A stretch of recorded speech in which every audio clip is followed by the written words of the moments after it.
kore whamore atu. Mea te au, tau kau ngā tāri pē, ko i ngā koe mauinga e fiafi koeni, tuo taha pē, pēa koe ni alu pē, aho ni koe ni alu ia. Ka kore atu mua ke mo ka taki o paspasi a Eneasi, ka uma a Melesete, Kavapalu, mo ka taki o whaatata Melesete a loto, koe na ke na ka taki o whanonga mai ai ki moani pē, ke te pire moa.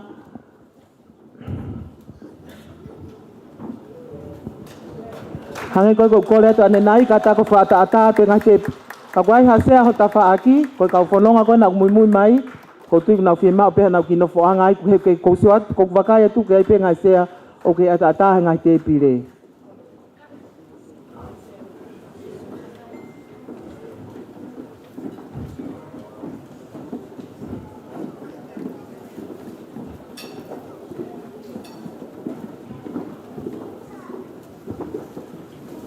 Siria koe usea ni loto koe na ki kau whanonga mai, i loto pe koe na. Koe sea ne ua koe ni, Siria. Lisa, mo siaus.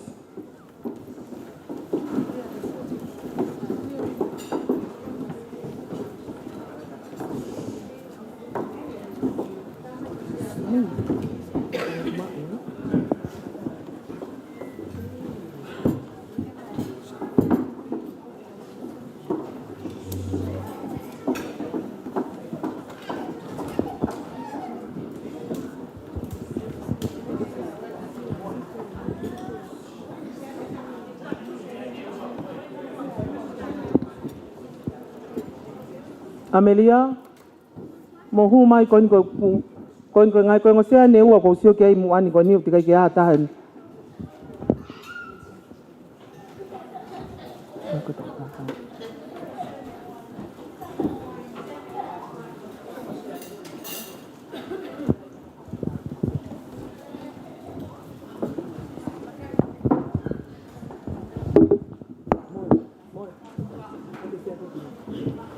Saya ada ni, ngon tamai ki.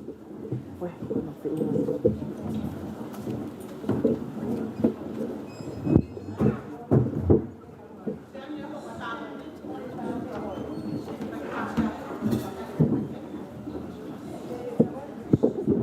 Ko sea ni ua I moani whamore to he ma, ko sea ni ua ai.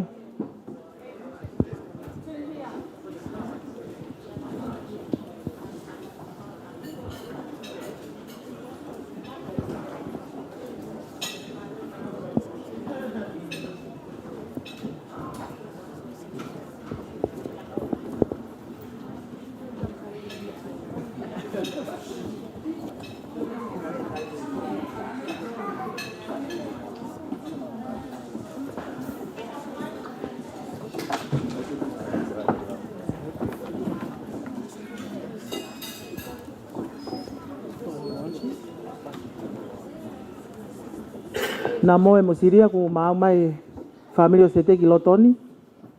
Pe kore atu kapau ke ha family Kavapalu nau ki tangutu hena. Muki kata ko whama opo te ki he holway kai hu mai family o sete ki lotoni.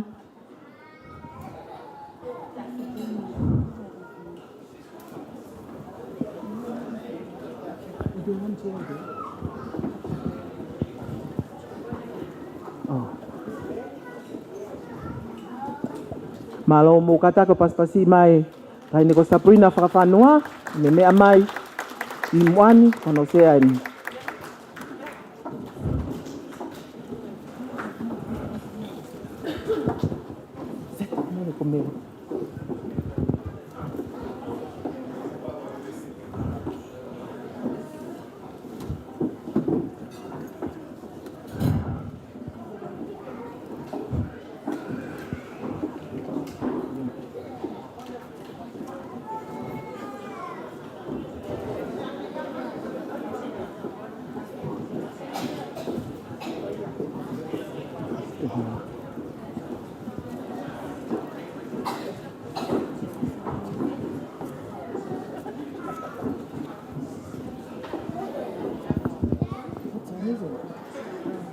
Oh my God. Whamalo atu. Pea koutou e kore whamore atu. Kau whai whikau. Kai uma ai. kakai mo me ama he fiaf koen ki he to mui e tau polkalama he fiaf koen kak mahalo ai pia ki pe he ko nga ke mau mari e pe tuku mari e me ko to pe ko nga he ko ka ki ai ha me te tau mo ua ki ai he fiaf koen mahino apito ka te au ga ka folau te na uturi atu ai nga hi vaka he fa ni maono fitu valu ka ko tui pe ai pe ki taim ki tau ma wai hen pe a ko e hoa ko ni he tau mau ko ni ko fa malo atu ki he ka kai na o mai ai to nga e fa ngo family ka i hoa ko ni ko ko hen ki he fa fe ka wa sete ki a fa si to lo ki ke katak mai mo fa i ha lotu ta po ki na tau me to ko ni pe tau ho to ki ho ko atu malo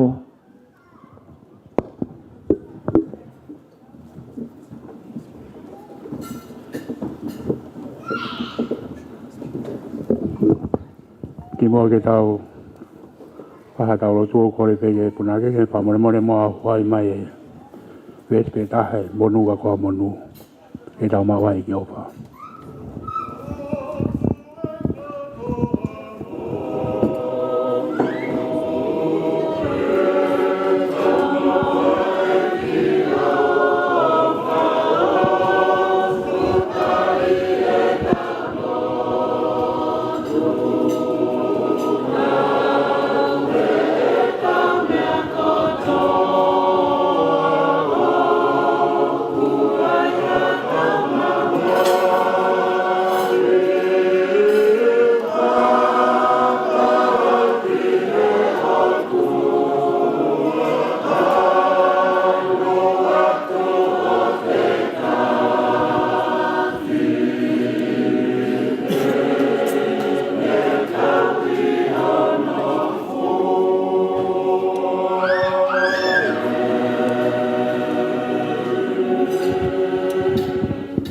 tau tua mafiko e tui ko tai moi tani ok mau ro nuku e mau e fare ko ni pe mo ro to fonu e ofa moni mono e punake na mau punake ai monu ka ko monu e mau ha e ki o of uni kau e na mea ko toa pe uni tapo ki mau to fa fita ya ngai e mau moi e mau ausia e raksa pate tata mai na pe au mau fakta e i he fakoloa o ke fai ke mau ai moi tai ta ba ke mau tua wakai hala pononga tau mai ni na honge fai ngata ka yo kau mai ma tu ngai ma wa sia e a ko ni pe ke fina ngalo le e a ko ni ke mau hen ko uhi ko e fare fo na langa i afiona mau ko le o tua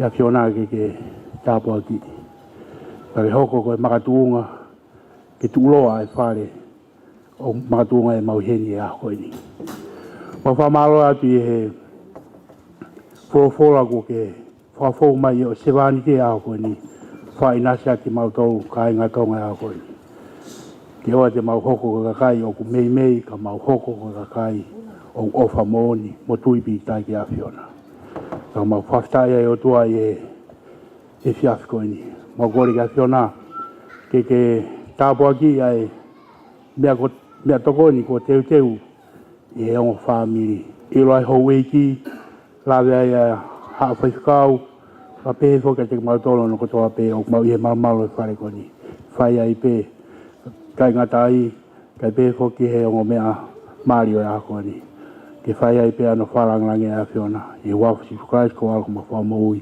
amen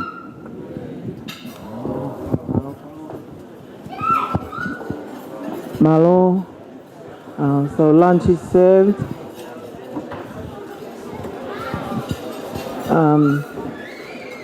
fatawang e pe mo mau lele pe me to ni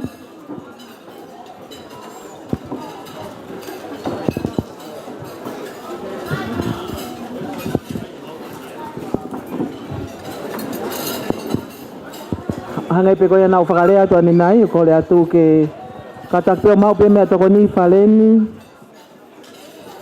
kaya ha me ku ke tokanga ki ai ku takai holo pe heni ho mau fai se kau mo ho mau ko sirio fakarea pe ka kina tol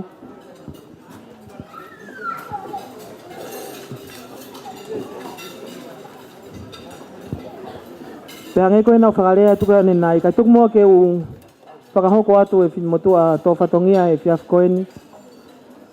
Ko e tongia pe whatongia ko i ngā koau ne u whatongia, whai whatongia whakasetuata o i malanga a neuhu, pe hoko mai ki holo. Pea kokingoa ko mele makeres Kavapalu whachi. Pea nā whakahoko at pea ne nai, te kai ke au mai o mea mari, te heke o se ausi mo Lisa, ko e tau polo kalama he aho ni, o kai ke aiha polo kalama ia ke uhanga o hiki. Ko e whai pe ia i he mawhana. Ko hai pe o ku whierea ka ku mahino pe e iai pe hono whakangatangata ko i ngā koe mahino kia i kau wholau te nau wholau te kia whini. Ka te utuka te whainga maari e i harea mawhana me i he familia Melesete pe whoki harea mawhana me i familia o Eneasi. Pea koe ki whakatokanga pe koe nea o mai pe ai kau rea ia o whai rea mawhanae me he te pire moa. Pe koe te pire kone a kau whai whekau mo i mongo mātua a Meleseteo whai mai ke te pire moa. Koe tau lere ai pia he te pire moa pe a ngata ai. Koia ku si mau ke whai hene rea mawhana pe a lava mai pe ki muani pe whakatokanga mai ka te au. Tau whiawhia whoka uhi ngā koe kei hoko atu pe hono hulo ngā tonu atu e Paula Moimoi Latu, ka pehe ko hono hoa, ka ko whatonga e hono hoa ko retire mai a ke te pire. Malo Paula ngā ue mei mui. Hono tuku atu he ope. Ko no uhi ngā ku tō lahi ai whamili pe moi ka inga, ka pehe ke kau ngā mea. O kuna mamata mai me ngai wheitu ke kehi ko toa peo mamani. Nai whakahoko mai ka te au ane uhu e he hoa o Paula, e Canterbury. Na hanga e Paula to edit. Ai ngahi mea i he kava a Eneasi. Genevieve, let me just go through this. The kava ceremony yesterday is being edited and it's ready to be watched. Not yet, oh, it's going to be edited, yes. The kava ceremony, what about the wedding ceremony? It's there. Okay, so the network wasn't that great. So the wedding ceremony will be uploaded again. Yeah, but you just watch what's there. Just go to Tonga Vision and guess what? I'm asking you, share when you go to YouTube and watch Paula's video because we're actually spreading Paula's work out to the world. Thank you. Thank you, Genevieve. I know you enjoyed our band this morning. I heard you. I thought it was Namoy singing behind me, but I didn't realize it was you. Yeah, thank you, Genevieve. And you're welcome to come back to Canterbury anytime.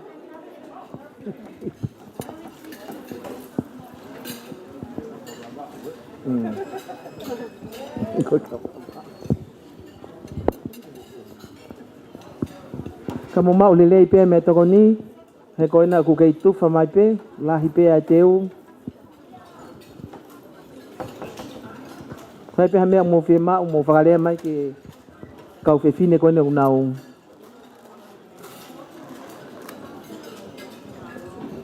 Nau tuwha atu ai mea toko ni.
koe atunga te CE, nengo pe te whaifatongia, ka ku tutu uni mai me tua.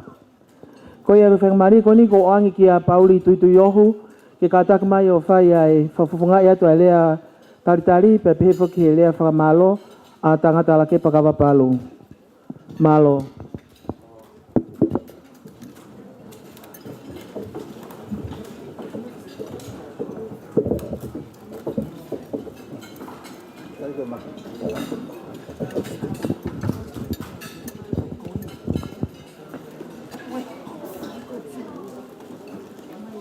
Tape moe a fio e o tua e o tau loro Tonga.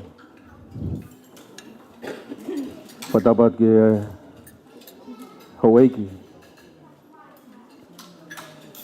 Patapat ka Fetu Aho, Kawatoa Muhammad Apure.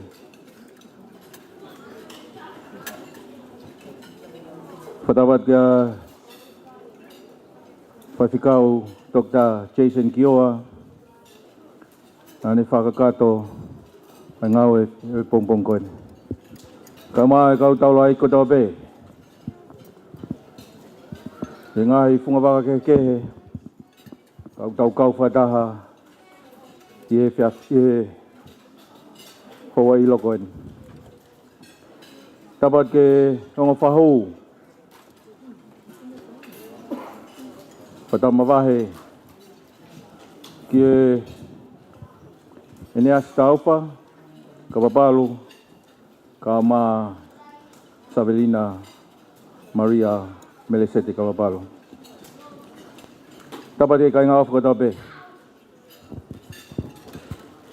Sola pa maubulangi, kau whataha, i e kawhini.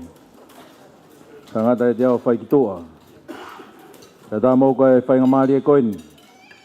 Talango fua pe. Ko au koe tama talango fua au.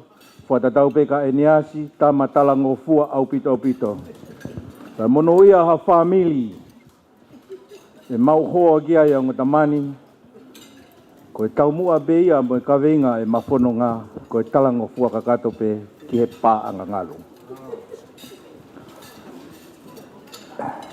E pepini. Ko tomua whawhitai ki o toa.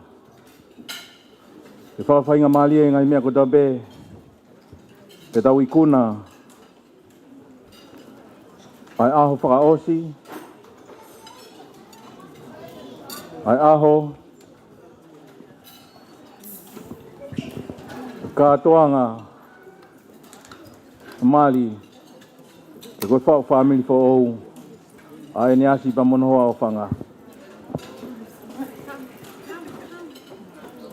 Ko tai tai lelei. Ai ho wei ki. Ki e fias koeni. O whamalo ka te koe. I e kei tuk taimi. Ka ke mea mai e fias koeni. I tau kau whadaha. I e lotu whawhitai. O e aho koeni. Mau whawhafo ngātu. Ai family. Ai mau whamalo ka te koe. I mau whainga maali e. Oi aho koeni. O tai tai lelei. Kau talo ai ko tabe. Kau maho mo ngahi hoa. Kau maho mo ngahi family. Te mulawa mai aho koeni. Ki tau kau whadaha. Tau kau ngā whakamooni whadaha. I whawhitai oi aho ni. O tai tai lelei whoke whawhini. Ai family. O Savelina. Kavapalu. Ai o mātua. Ai ngāhi whae. Ai ngāhi tamai. Moe kai ngā ofa kotoa pe.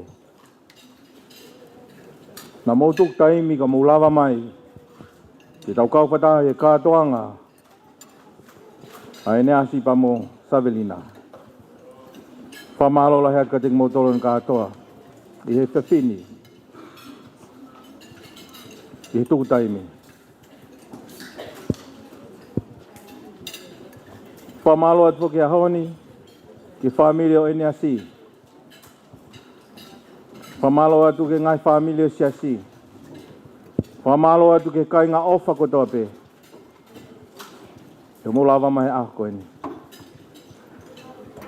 Ika iai halea ia e whiunga, ki whai ake ono whakamalo ia iki mautolu.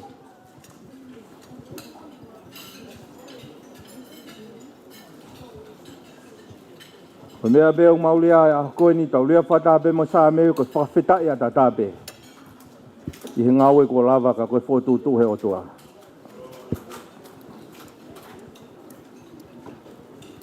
Uko kore whamoimore te ahoni. Ke kai ngā ofa kotoa be. Na wia iha whawhotunga o e whiawhini. O moe fua whatongia o e ahoni. O ki kai whiunga, whamoimore ki mautoro.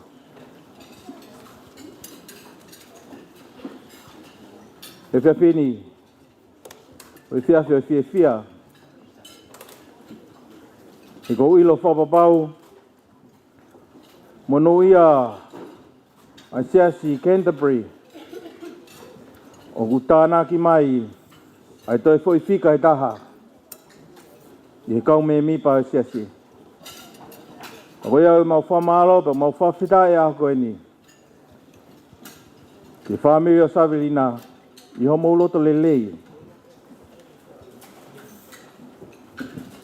Mau e mauloto whehu i e taha.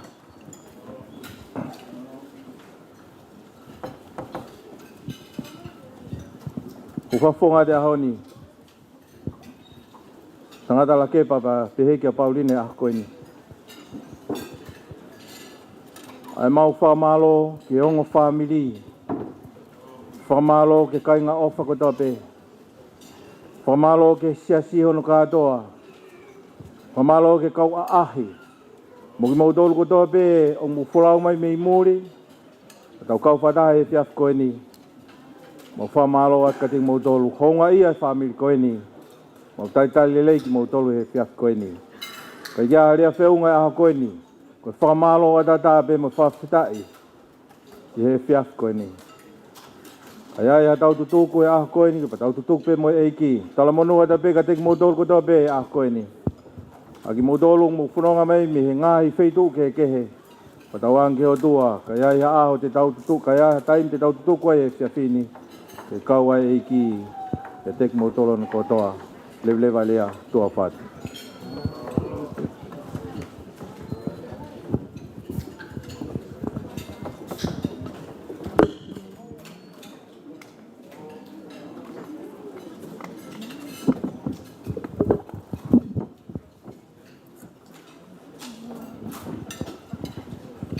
Holo peo mo ilo.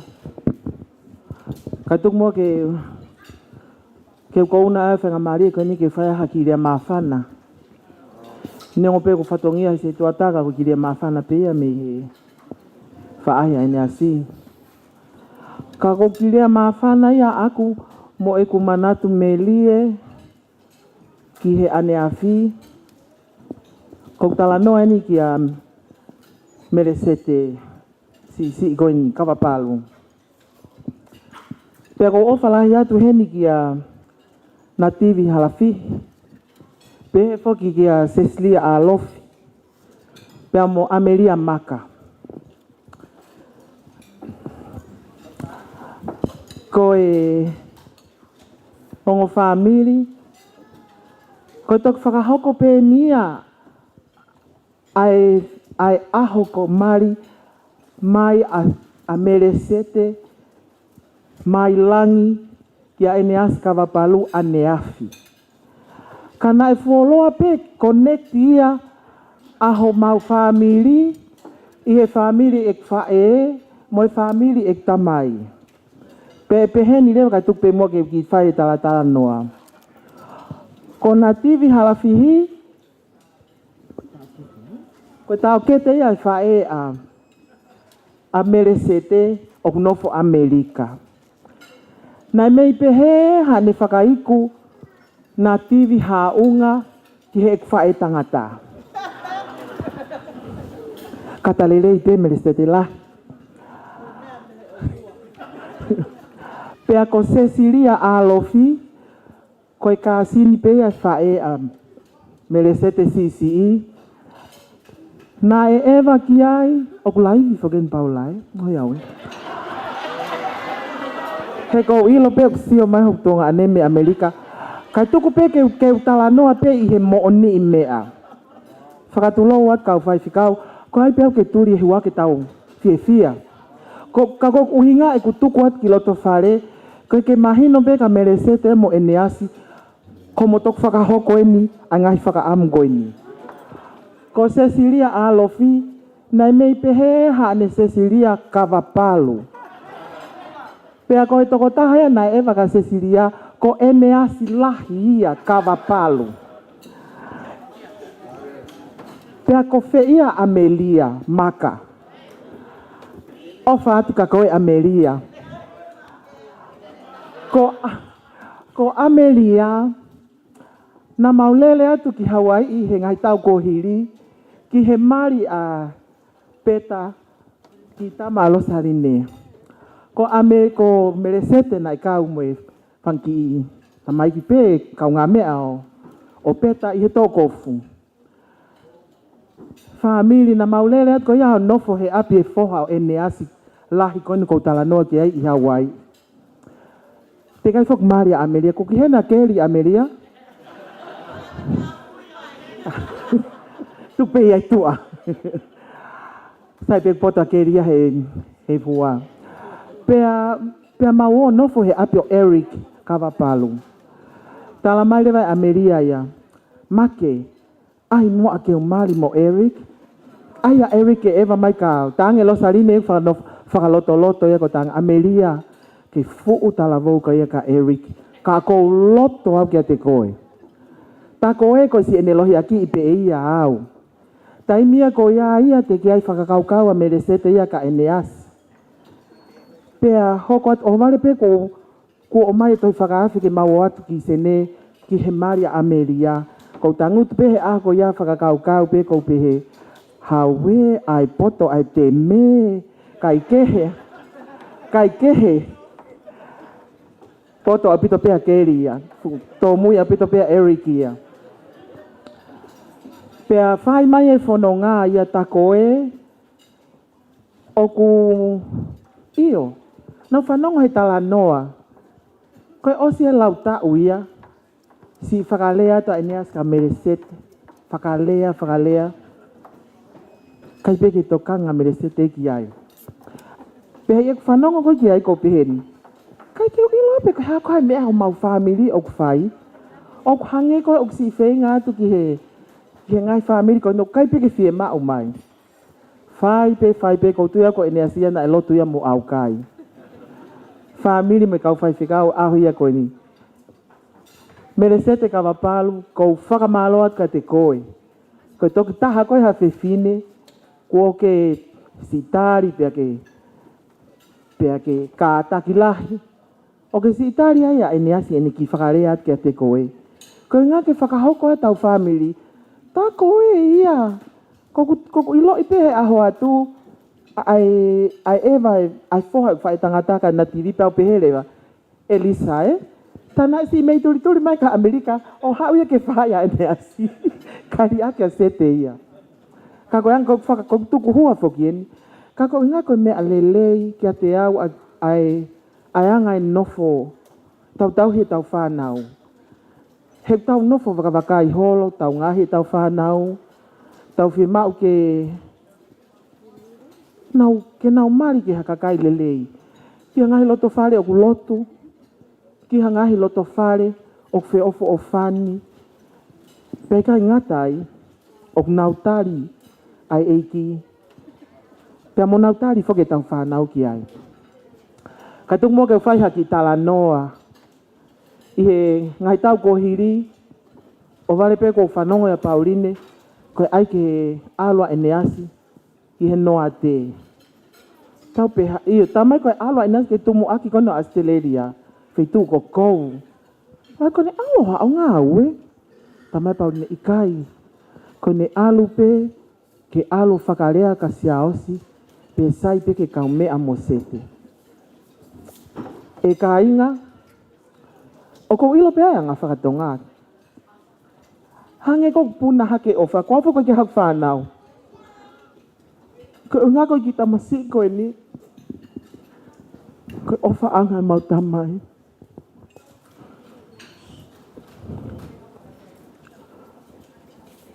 Ko Eneasi, ko whahingoa ia neong ko tau hingoa ki hutunga ane lai. Ki tangata ike mau tamai. Nai maa lolo ia hele ke ngā ue, ko whai ako i korisko tupou. Tangata ko Eneasi tau whamei, vai ko toko mea me lo whanga. Peke usioa he tangata ko niga nai tamai whae, ko tangata wha ofo ofa. Ta ko tonga ane, o ikai ke fuof ke imis ko ia, ka kua wa Eneasi ki ai. Pea ko tui pena i pehe whotunga o i tangata ko ni. Kai kehe, pea u fie alo o Moimoi a Eneasi. Kai ke mahino ka upe ko i mao ko a oha. Ka ko upe hepe, i o tamai Paulina ia, e sai te ia mate. Ko i tukupe ke alu, ko ia pia ko alu, ko tanga ikai. Pau puka ak tikite, pau tanga Eneasi te maalo. Ai ko uhi ngā foki, e nā tivi kai o maa Melesete lahi. Ka hanga i se au se turi pe tāpun mai matapā. Te u alu pia mo ki nephew o masi o tango te McDonald's. O kumi aha mamea tokoni. Pia ma whanonga atu. Ko whanonga lolo ko toki aluan ke wheitu koi ni. Tā ko ako i wheitu ia nai ngā ue whamisinare ai. Ai ongo mahatu ako ni ai whaiwhekau sares whapula. Aha loti pia mo soana whapula. Pia ma hoa ke he wheitu koi ni. Ko uongo i hake, o toton pe ke toi whai pe haki whekumi. Ta mawo o mai e tangat whai whekau ko orioni kupu. Pea hau lewa orioni, o mau whetau lak, hi whamai Eneasi hai ono ta avala. Pea pe hangi lewa a orioni ke Eneasi. Eneasi, koe ta woni ke alu le a mari, ta hangi Eneasi a ikai. Koe ne alu pe, ke whakarea ka siaos, pe lava ke na tala noa, tuku ange mai a Melesete ke na kaumea. Pai futu ai whai whekau pa pihange lewa a orioni. Whawheta i Eneasi. He kui toi hanga i koe, o mai, ai mea, nai hoko he anea whi. Mea nai whai, e kuonga koe e mātu a, koe alu haki tangata, o tuki tuki, i haloto whare haki whewhine, o kore whainga maari e ke na pōtala noa. I he loto whare. Ta mau whanonga at lewa.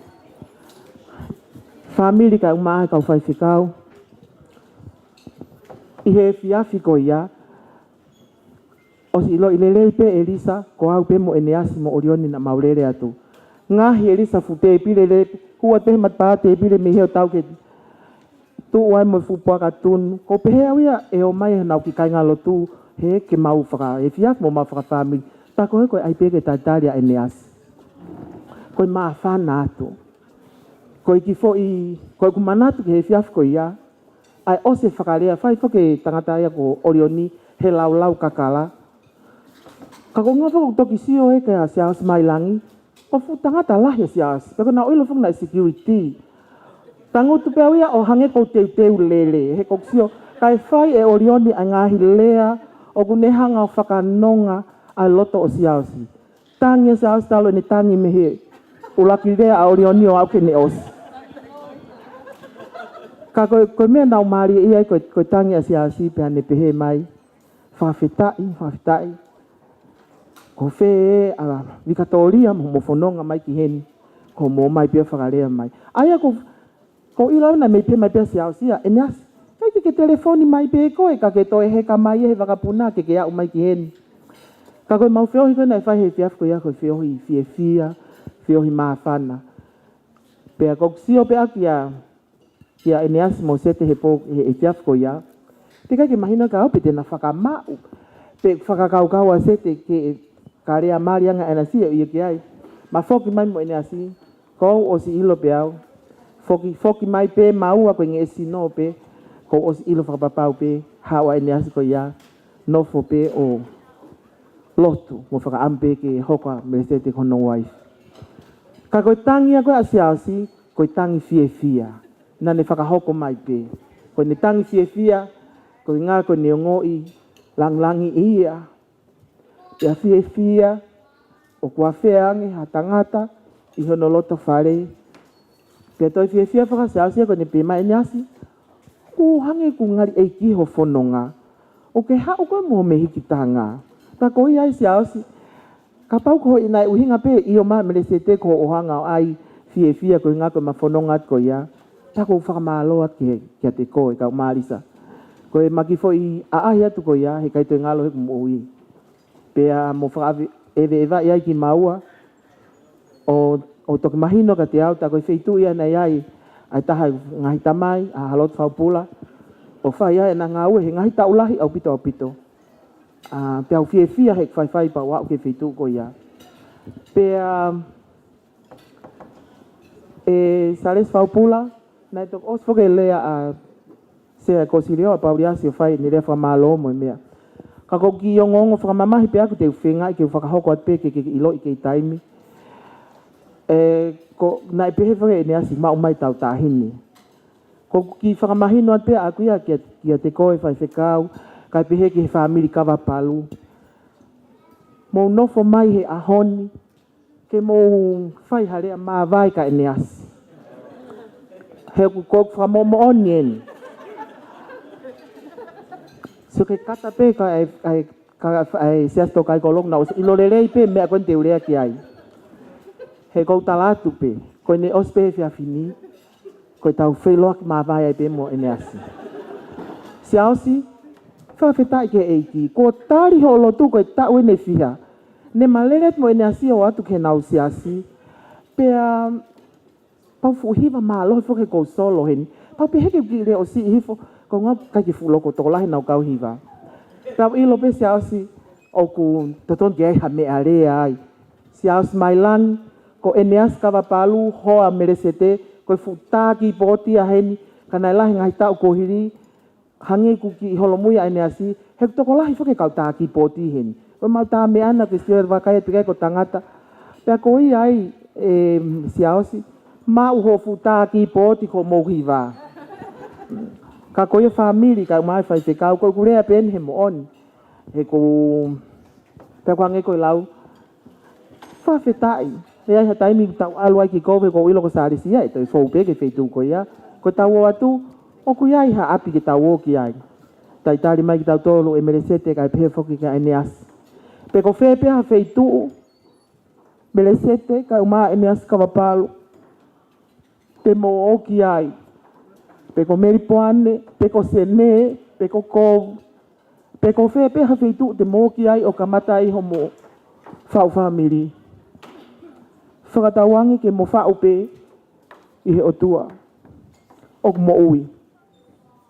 I heo tua tau lotu ki ai. Pea neongo te mau o whātu ki a koe Eneasi. Ka ko fia wai koe ngake walaki o lunga kai vāsu vai pea au. Sa i au e alki ai ko hanga e Lisa Peki mai kuki kula o hau moia. Pea ko pehe i o fu kula Melesete. Ai peho loto ke lelei. Ko e ilo mau whamirina o hau moi kula. Kono uhi ngā. He sayang e alu ki o lunga he alki tonga he. Free e mea kotoa ia, fia saus ke te aluan ko ia. Ko e peo whekai vāsu ai family, mo whitu taki mai. Pe tau oke, o lunga tau o maha mani oke, ave moha mea ko tari o whia mau ko ia he kukai ke ia mea, tau alu mo ia, wakai ki nau tolu. Ko e whitu whafu o whaupita. Ko e ko ofala hiat ka te mo tolu, ko ki rea pia he whia whini pia ko kore whamoremore at, na ko ngari talahu i e kurea pia to e whakalanga manatu ki hani ihi. Ka koe uhi ngā, pia ko ilo peka toki ki lea makutunga nehe, koe turi e hua ke maari he koe lea penia, he koe mea pena e mooni he koe asesi mei pehe. Mai kai ke usio ka koe he lea maari a ungo wako, mawo ate ki se ne, pa kai ke asma he lea maari, pia ko fia ho au mai ki heni, ke tau kau whakataha i he katoanga maari a ungo wako. Ka ko ofa lahi atu, pia ko ofa makehe heni ki he, ngai whae a sete, kai peki ngai whae a Eneasi. I he Vale ia tama, pe mo whakalangi na mo whai. Lisa, ka umaha ho, ngahi tau ke te, whamalo atu, mi hoku tau ke te mo tolu, I ho mo to he whakaua mai. Whalabalaba mo whatok nia, kai whakainasi ki mau tolu, I he koloa neui Eneasi. Pehe whoki ki a mele ka uma a whalupe, mo e toi ngai, whangatoko ua Pauline, ka uma whangatonga an, mo si whai ho mo whatongia koe whahikiki o mo ki tama. Ko whawhunga ia tō tau ke te, ai me hikitanga Eneasi, ai whamalo loto maulalo mo loto hunga ia. I kai ke mamau ha mea, I koe ko whine mātua masiwa ki mau. I lope Pauline, I lope Melesete ka umaha whalupe. Neo ngā mamasiwa ka umatu pe te whaak, ko mawhangatonga ane u toko ono, ko toko taha pe umau no whoheni. Tako ki toko taha pe ne whai ho mauloto. Ua ake ki tama koe ne whai te reha taitari. Hange pe neongo koe matama, kau hange pe toko ua ko matunga ane. Mlahi nau malolo at koe toko ua pe Amerika. Ka koe ki tunga ane pe ne o whai e nofo mo I whiohi, pe mo ne whanau whoki. Pe koe ai, Eneasi ka uma Melesete ko ofa atu, ke te moua. Kai ai hatau mawai, nau mawai pe mo eiki, ko tau sioloto atu ki ha kahau whiwhia. Pe ko ofa lahi atu te mo tolu, ko ia pere ia malo.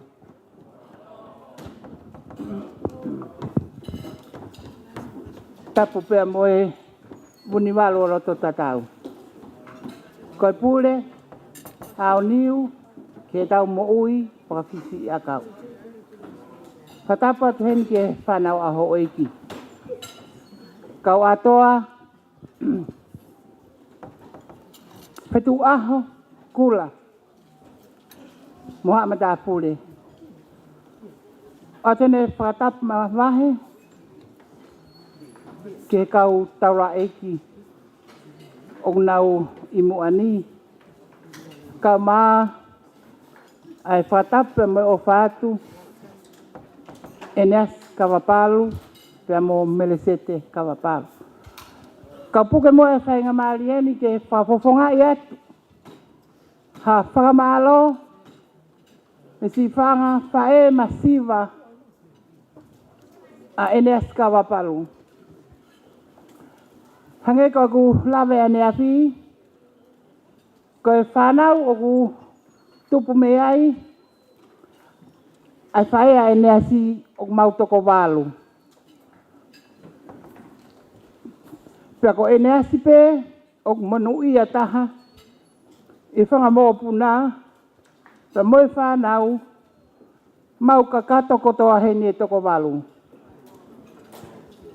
Ko e toko ua unai nusila unai heni mo ina whanau, mo whanga mo puna.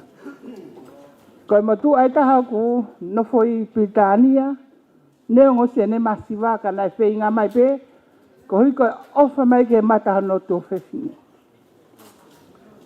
O koe eki motua sisi una foi Amerika. Kau pe moia si kakao mai. Pe aku heni, e toko ua whewhini pe mo tamasi lahi. Ia mautolu. Whakataha pe moi whae a Eneasi. Pe ako au, kau si nofo pe I Tonga. Ahi mai e pe ke whangamoko puna pe mo pe au whoki. Kai hange ko kulawe, o ki kai me e te mau mau. Ko mea pe mau mau, koe o whape. Hek mau ilo whapapau, koe o whape tene tamate I e mea kotoa. Ka tuu pea ofa, Hei kai toi ai ha mea ia, ere wei, I ngā ue o mau whai. Pia ko I whatu, e mau ngā ue, ko mau whesio si o whaki, whangatoko ua, whangatunga ane, whanau mo e whakamangapuna. Pia ko heni mo mau mehitanga. mele vea ma te kua lava. Pea kui ai pea mo whahu e tamai a mele vea mau i heni. Ta whaake e whae e mau whae mo ta whaake mau tamai o mau i heni kotoa pe. Ke hapai, ai whoha ko eni, neo e mau masiwa. Ke whakamahino pe, ko ofa utu ki mua i he mea kotoa. Whamalo atu Melesete. Ka maa se aus, pea mohoa o whaanga. Ko manatu pe ki he tau whitau laki i roto sene. He ka mea pena mau whakaamua, pe he ange mai ke whai e siutaka. Pea mo whiri kakala Eneasi, pea ne unuhi mai hataha, me haloto whare o kulo ai mama skaina e o tua. Pea na mau lotu ki ai. Ko hi ke tonu e ne whiri, pea kuhai ai he ahoni. Neongo e ngahi wewe, mo ngahi koloa ko toa pe, ko tau situ a mea ka kui kai ke mahu inga ia. Ko mahu inga taha ai mama o kuulo i loto whare o ha whamiri. O i kai ko ha mama uhila, i kai ko ha mama te elango, ka koe mama me he toko tahai olunga. Ai o whai kei tau lotu mo tau whinga.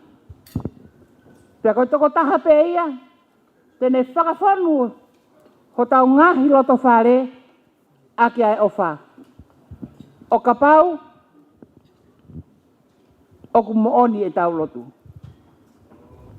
Eneasi, o kui kai te mauhoha a mau tolu ia, kapau te ke mōre atu ki a si aosi. He koe loto. Ko mea nā mau whakaamua. Ko hi ke hoko atu si ausi. Si ono taki e whoha koe ni. He ko mea pēnei whakaamu kia e ne kui. Whamalo atu, Materita, kau mama ke lesi. Taimi ko toa pēngu mau lele mai ai ki heni ko mau tehina.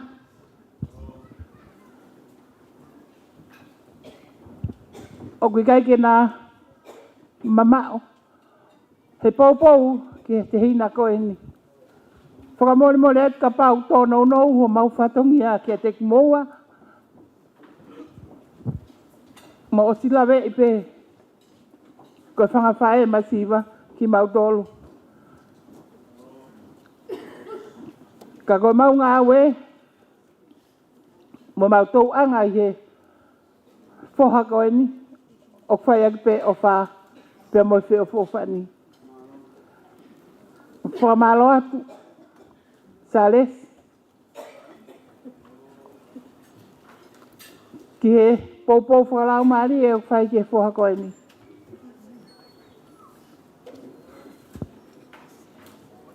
Isleri ki oa, o mau ofa atu.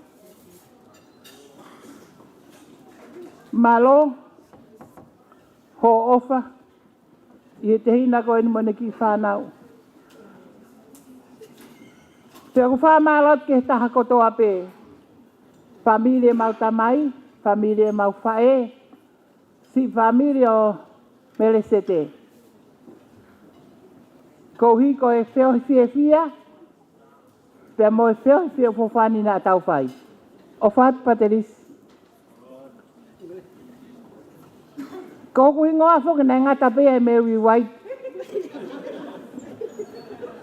Ni uia wha awei. Petok ai e paterisia, ko Mary White mangi wha awei. Ofat ka koe, ka ofat ke taha kotoa pe, lewa e malanga, tua ofai ki atu.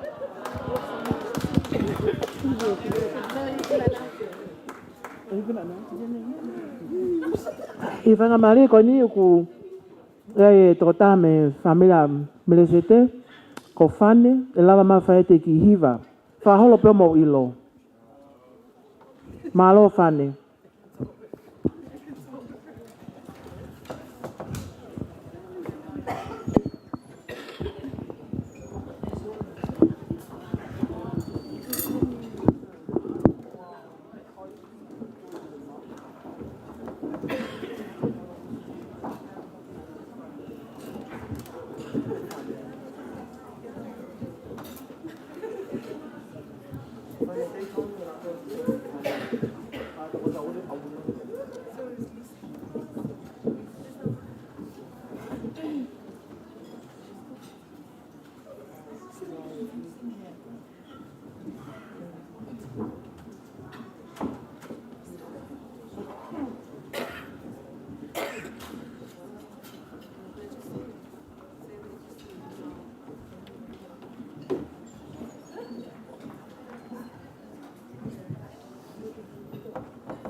Hi.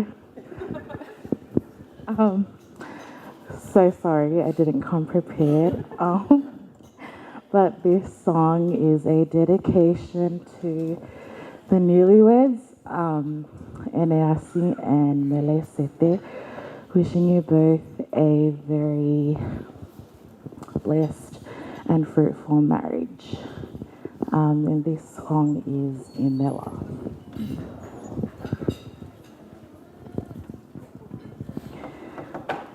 When I think upon your goodness and your faithfulness each day, I'm convinced it's not because I am worthy to receive the kind of love that you give, but I'm grateful for your mercy, and I'm grateful for your grace, and because of how you've poured out yourself, I have come to sing this song out in praise. Jehovah, Jehovah, Whakamalo, Mauhiki Hohu, Afa, Jehovah, Jehovah, Hofa. Who am I to sing your praises? Who am I to worship you? It's your blood that makes the difference in me, and made a way to enter into your throne. I could not come near your presence. I could never sing your song, but the sacrifice on Calvary's tree is the reason I can cry out today. Jehovah, Jehovah, Whakamalo, Mauhiki Hohu, Afa, Jehovah, Jehovah, Hofa. Thank you. Malo pito fane, hoko tai peni ki helea, ko taha ngai fae a Melesete. Kole ke u. Ho whanga atu i he talawhadap.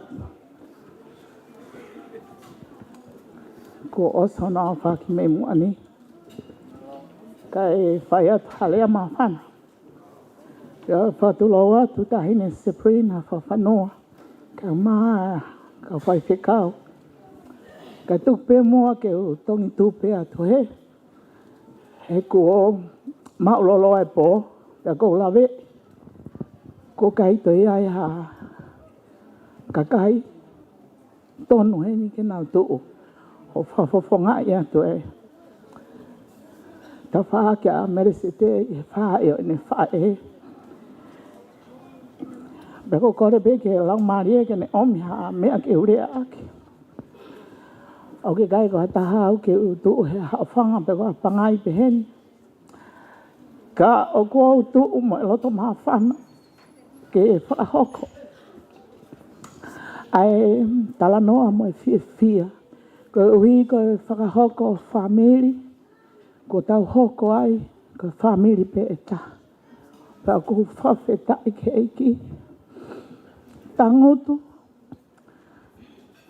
Pea whanongo ki e ngahi. Talanoa me rie o ko whai.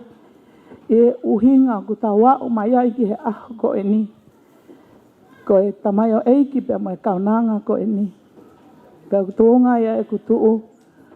Ko o foki e kumana tu. Whanongo ke talanoa a makeresi. O whekau aki pia mo e hok whangatau ke te ko e nina e mei. Taku wake e kumana tu ai peke mau e tau whiwhia fulahe whamato ato. Ko mau tau ke te, ai ni kukatare o lahi, me I kare. Ko kukeisi I nā ku mana tu ire rei. Kai futama ko saia paka huua. Huu ho mau loto whare. Pea koe tala noa ku whakapalangi te. Koe mau kui koe tangata loto. Mau tupu. Ta whaki a maka peo Maria I makulata. Pe koe houa lotu. O mau tari whetapa. Ka koe uhinga e tolo I mata koe whia. Iai e tamata. Mehe I kare. Sia ko vei o ngō. Takapau kuongo atu he ea. O kukai ka tala noa loi mo hawha o ko mo oni. Tangata taha ko mo se whare a wha. Koe ngahi whamiri. O kou tangutu. Pehau pehe. Ue. Tā ko mau whamiri.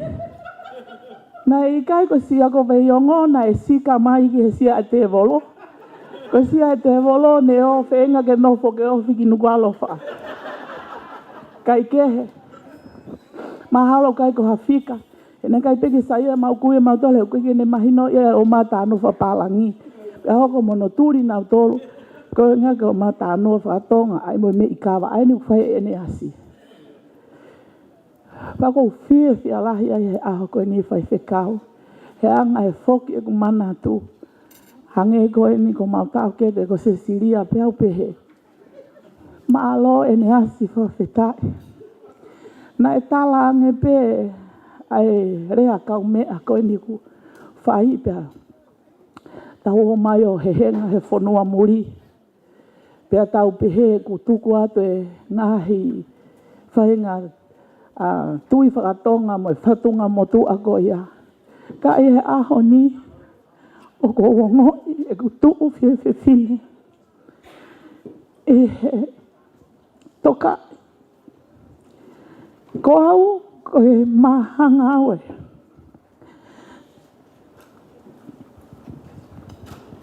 Whae a Melesete. Pena e ui e ki tahine. Savelina ki hingoa uraki e mau whae. Pea hingoa loto atu au. Pea koe mahalo koe mea ma ke hepea e ki tahine. E koe mau whae e koe whiwhine loto. Koe toki loto pene si haosi he hea koe e mau whae. Kai ke, koe kaia ke loto si haosi ke katolika. Oho mate he loto si as mampou. Koe uhi ngā whoke sio e mau whae ke whie Maria. Kai koe whiwhine kulau si asa au funga waka. Ko loa peke o ke lotu. Tu ungai. Ai lotu a si haosi. Kai ke. Koe. Ki whanau koe ni. Mou lawe ipe. Ia mea e se prina. Whankita mai ki ta lavou. Au mahanga. Pea mo loto whare koe ni. Ka koe mau e na ta lavou me nau poto. O kuhange ka lau a Mary whawha awei. Mā lope. Enesiasi. Ko taimina i whakahoko mai ai. Ho'ohanga o tuku maarie. Ai whatunga motua. Pe au pehe. Ko ki tahine koe o whakahingoa mai ka te au. Ko mea mo oni ko hingoa. He koe ku whiri. Whiri pe au e hala salote. Hala taire ka hala tungi. He whakaitai. Ko hoku mari, ko ene kui me I kolomotu. Pea ku pehe anga e tau whiri mari ko e huinga e ku whiwhia. Ko e tau ewa pe hala puapua, hoko mai halavuna, la tau e waf kuin salo te pe toi hare vai. Pea goia ko tu hak e kai gea hamaka tu unga e rea. Ko e tala pe ofa mo whakamalo ki he familio tangata mo Pauline. Malo mua e whakamata vela. Mau whakaongosia iki mo tolu. Kai gea hare ai e whi unga. Ko ki i ine mo tu a koe ni. Na ina mua i aki pe lotu. Ko e mau e whina ngā pe ia. Ko e lo wholofola pe mo e mau lotu. Oua na whakatua tamaki ho mo amanaki. Na moa ia Melesete. Ko ne tau he whanau a honongo tau kete. Whio whaaki mo Ameria. Ko na mari mai ko e nā kumau o si ilo whakaloto whare pe mau tolu. Ko se te ia ko hange ko sintare, ano sintare la. Kui tua, kui whare. Une whai e mea kotoa pe. Kau nofo pe, pau manatu ke rea e mau kui. O mo ilo ka whankita mai ki koe o kunau lotu. Mo tau ai kulo he aho mo e po. Hei kai. Ke whakatua tamaki.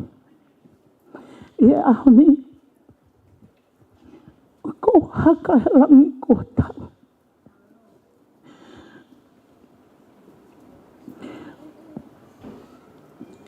Whai ange, pia whakahoko e komi nā nete ka koe mātere mo nio. O topu tapu. Pia whaka eiki, whaka ngei hono mea kotoa. Koe uhi pe, koe ongo whamiri, o tawomi, o ikai makatuunga i a koloa. Pe makatuunga i a whakahaha iwi. Ka ku tau omi, koe uhi, koe whamiri pe taha, pe au ku tau whetau laki, koe tau tui o tua. Pe au ku haia o haafua, i ki tahine koe ni, pe mo Eneasi he ahoni. Koe whangawha mo i whainga ke he ikare, mo i kaipe. Kai tālonga mo Melesete si, ke ne awe ki mau tolu, ke mau hake he sia ko vehi o ngō, pe mau whakamaringa ki he whanga ko awa whake he lotu. Whakamalo ma ke he heni. Ke whawhe whalanglangi. Savelina whawhanua kai o maaho whae Victoria malu. Ko whea ela ei mo si omu whakaongosia o mea mai. Ke kau ngā tuu whataha mo ki mau tolu. Ko anga e mau tuu, pe moi whamiri ko e ni. Ko Victoria,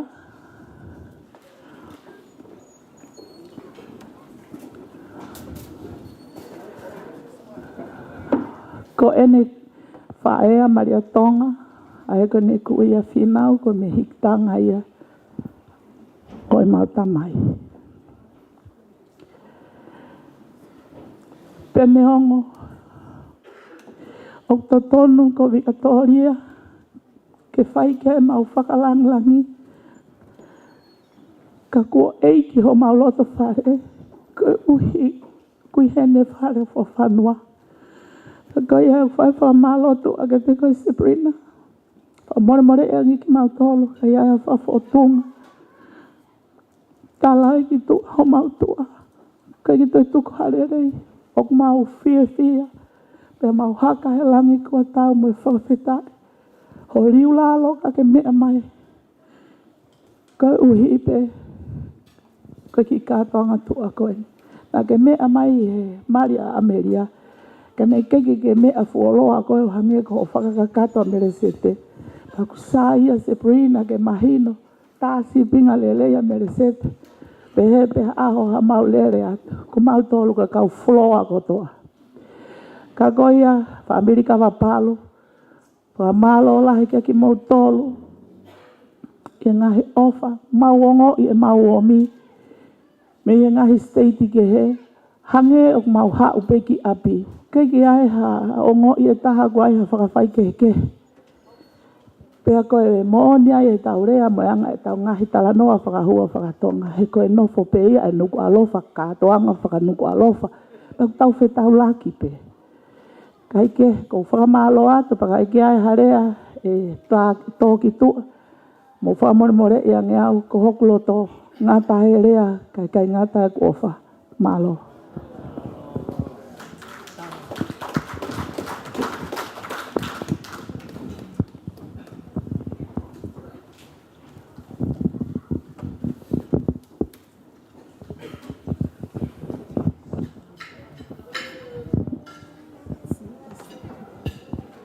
Whawhetai ki he iki. Pea ko ukore, whakamore more, ke u whakamalumalu, i he tala whakatapu, ai os whakahoko. Pea me i saione, he aha koeni, kau whakamalumalu at pe ai, kai ata ke whai ai maafana, he aho whakakoloa koeni. Ko whakautua pe, o ku whakautua ngā, o whakaukau, koe alu ai aho koe ni, e kai ke toi whoki mai. Koe ku tō, koe ki motua no muka eni. Ko whanongo pe, kau atoa, pea mo whetu aho. Kau ku, ka inga uke iheni pe a kolo whakaanga. Ko, koe ai pe whamiri no muka heni a Melesete. Mahalo ku mooni pe mautolo. Kono muka, koe ki whanua kovi. Tala mai e ku whae tangata, tādai pai sten mahalo lo wheke mafi. Whai mea pe tolu ku iloa no muka. Koe kai hahaa, koe ngā pōpula, mui wha ke. Kai mahalo ka mea pe honau taimi. Kua lotua no muka ngahi ahoni. Palestinian e ni mau hau me no muka. Hau he lotu. Whawheta i ke iki. Koe tamai fok me ko motua. Ko maria ia he whanongo he whonga koe a Eneasi. Ene puna ki kou. Kai ko halo rea ke koe whakamau. Koe rea kore ke whakataanga Melesete ke na kaumea. Koe puna ki a seas. Mahalo koe mea whakakolo pe. Ko takai whala ki he kau whoi. Whonua kovi mo ia. Hana moa. Tikai ke whakamau pe mo ku hoa. Oku iai lahi hoku hoa. Kono mari ko tangata ko tenis o whahulu. Ko e toko ua pe whakau sea mi wawau. Pero alpeo wofi kiai ko ngā ko kei ewa ki a nuka. Pero ta ma tenis e hata. Sai alele maho yuti. Ta hiko e wewe api ke ave ke wewe alahi. Iyo, wen go lele atu. Go lele atu yuti. Hiko e wewe api. Katarina wa mea ma ave ke wewe. Pea kai ke mau ave ke tipi. Albe hoa e fupini nga fufare ngā ue. Na yo whiange pe. O sepa ma fok maki api. Au pe he taha ma tenis. Ma si. Lele mai. Tako e, mau e ki sila ia. Wase tua sila. Tua sila e api kana e nohua koa. Pe hange kau mea whakafoka toa wewe ke api. Ta ma tenis. Lele mai ma si. Koe kofi e poini e fwe mea na whai. Mau koe me whakakolo pe. Anga e mau whei ngā. Eneasi. I think you sealed the deal the day you flew over to ask for permission. Ko mea koe whakapa mo e tokai I he tau culture whakatonga ko me lahi. Respect is a big thing in our culture in Eneasi. And it seems to me you sealed the deal on that single flight you took to show your respect and your love for your wife. Ko tala monu wat ka teki moa. Taki moa ai, ko fie whai ki whamalo, ko hui ko e tiong mātua.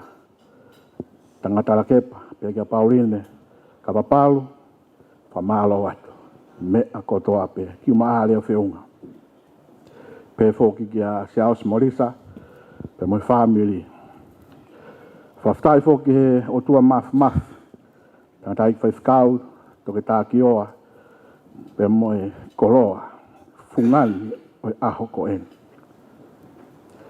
Ko tumu ia, o tau mea whaka katoanga, i aho ko ini, ko tala mahu inga, ke tau hiki a pia mehe mei, me vei ua, me tāla o i lotu, ka tau aia mea mooni, ko sisu kalais.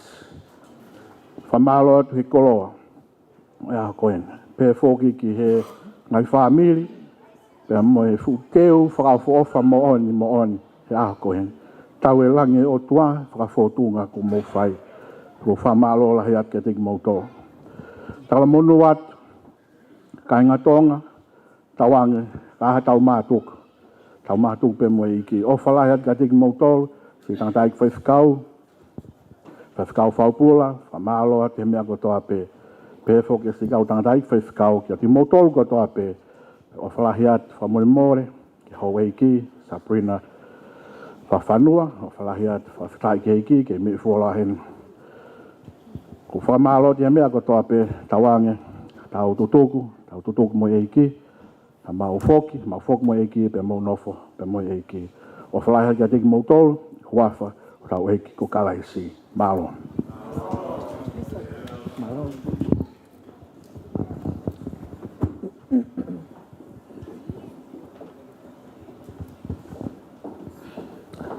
Ko whangamari ko niko, atu peki he kapau te ataha ku whiarea mawhana he whahai a Melesete, whakane i kai pe te oange ea ki a South Mailangi.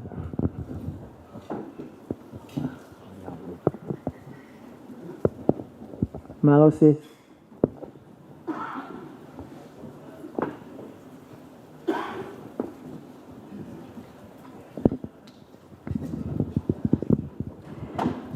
Hoko kore ke hufanga i whakatapu, ne us whakatapua. Ko tau tu he mahe a hingoa, pea ko pe he, hange ko lea na toko si, ka aru e aho, o te ke whaiha lea mawhana. Ko lea mawhana, ne toki os whaiho ku te hina. Ko lea mawhana ia, aki mautolo singai whae. Ko lea koe ni ia, koe mawhana pe ia he manatu me lie koe ni ai. Mehi ki tanga, ke ko hele. Oku mo oni, oku aki kai ka ne loi, koe mo oni. Nā tai ulu a whi. Ka nai hange koe lau koe no te hina. Nau kaua he mei. Whaiwhakau, koe mea whakawhiawhia e tau whetau rake mai he ahoni. Ki he tau whesio whaki whiha aki. Pea koe siasi koe ni toko lahi au pito hoku whaamire kolo motu aheni. Ko uho wale he whakalea mai a aneti, papi he ka sāne, tau ki toko lahi. Hoko ki i kāinga kolomatua heni. Pea ko whiawhia whoki he mamata ato ke hoa e whaiwhekau. Se misi kone mamao atu. Ko whiawhia apito he whakaiake te koe ko ke heng Susana. Na tawheo hui pe mo koe i sene. Ko whiawhia he whakaiake te koe. Mwesi ngahi fofonga. Whakawhiawhia, ai tari whiawhia o ki mautolo, mai maurere mai, ke kātoanga whiawhia a honi. Koe maoni o e wheohi, kana e whai talango Eneasi, ki ene whine e ki, he te urea pe he mooni. Na e ai e Mailangi, ai au ku hoa ko mo Eneasi tai nimi. Na e si mui horo pe Eneasi tā mea. Pea na e whiakau lewa he whae, ke tukuanga Eneasi ke alo maana whainga maari. Pea maari a Eneasi mo e Mailangi, pea au si no whai pe i Tonga.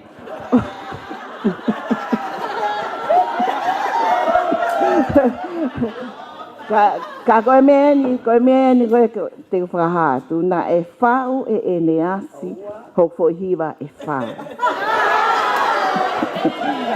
Ka pao te mo kumbe mo tohi i tiu poku iai pe ia.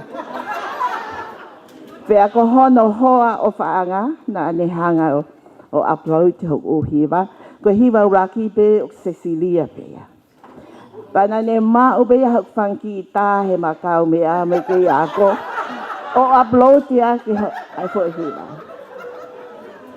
Ko eke at, ko fo hiwa hono wa koe hatame. Ko tangi ke wheo hi. Ko hinga ko tangi pe he ta wheo hi.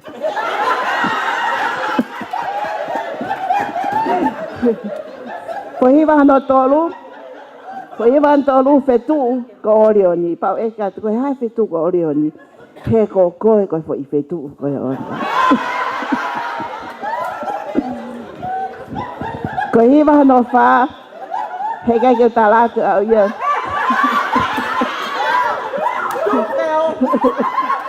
He ka pau te mō whanau ai, te mō wino alo i mata pe ka bata. Ka neo ngoi ia, ka ma kei whetu tak pe mo Eneasi, i he ngai a honi. Ko hono uhinga, te tala atu eni. Ne ongo ai talango fua Eneasi, ke ne whae pe au talango fua he e kufine eiki. Ok, nofo pe o wha, i homa loto. Tāwhi, o kai koe uhinga e nia, ke mā vete ki ha paro mesi ha taha i kai. Koe whakaofo ofa koe ai wheo hi o kuohiri. Koe whakaofo ofa ia wheo hi. O au ke ngata ngā. Melesete, ko fie lahi. He mōne ai lea koe me hitanga Eneasi. Kuke toki hanga whakahoko ai whahamiri. He koe? Ko whae koe? Na mi mei moia. Kana e sai pe nau mi mei lelei pe. I he talango fua. Pea talango fua mo Eneasi ke ne whae. Kako hiku pe o whakafo ofa mea katoa. Ko ofa lahi ake mo ngahi fofonga. Pea ko i kai ke to ia hale e ke whakaloloa. Ko anga pe tu hake lea maa whana.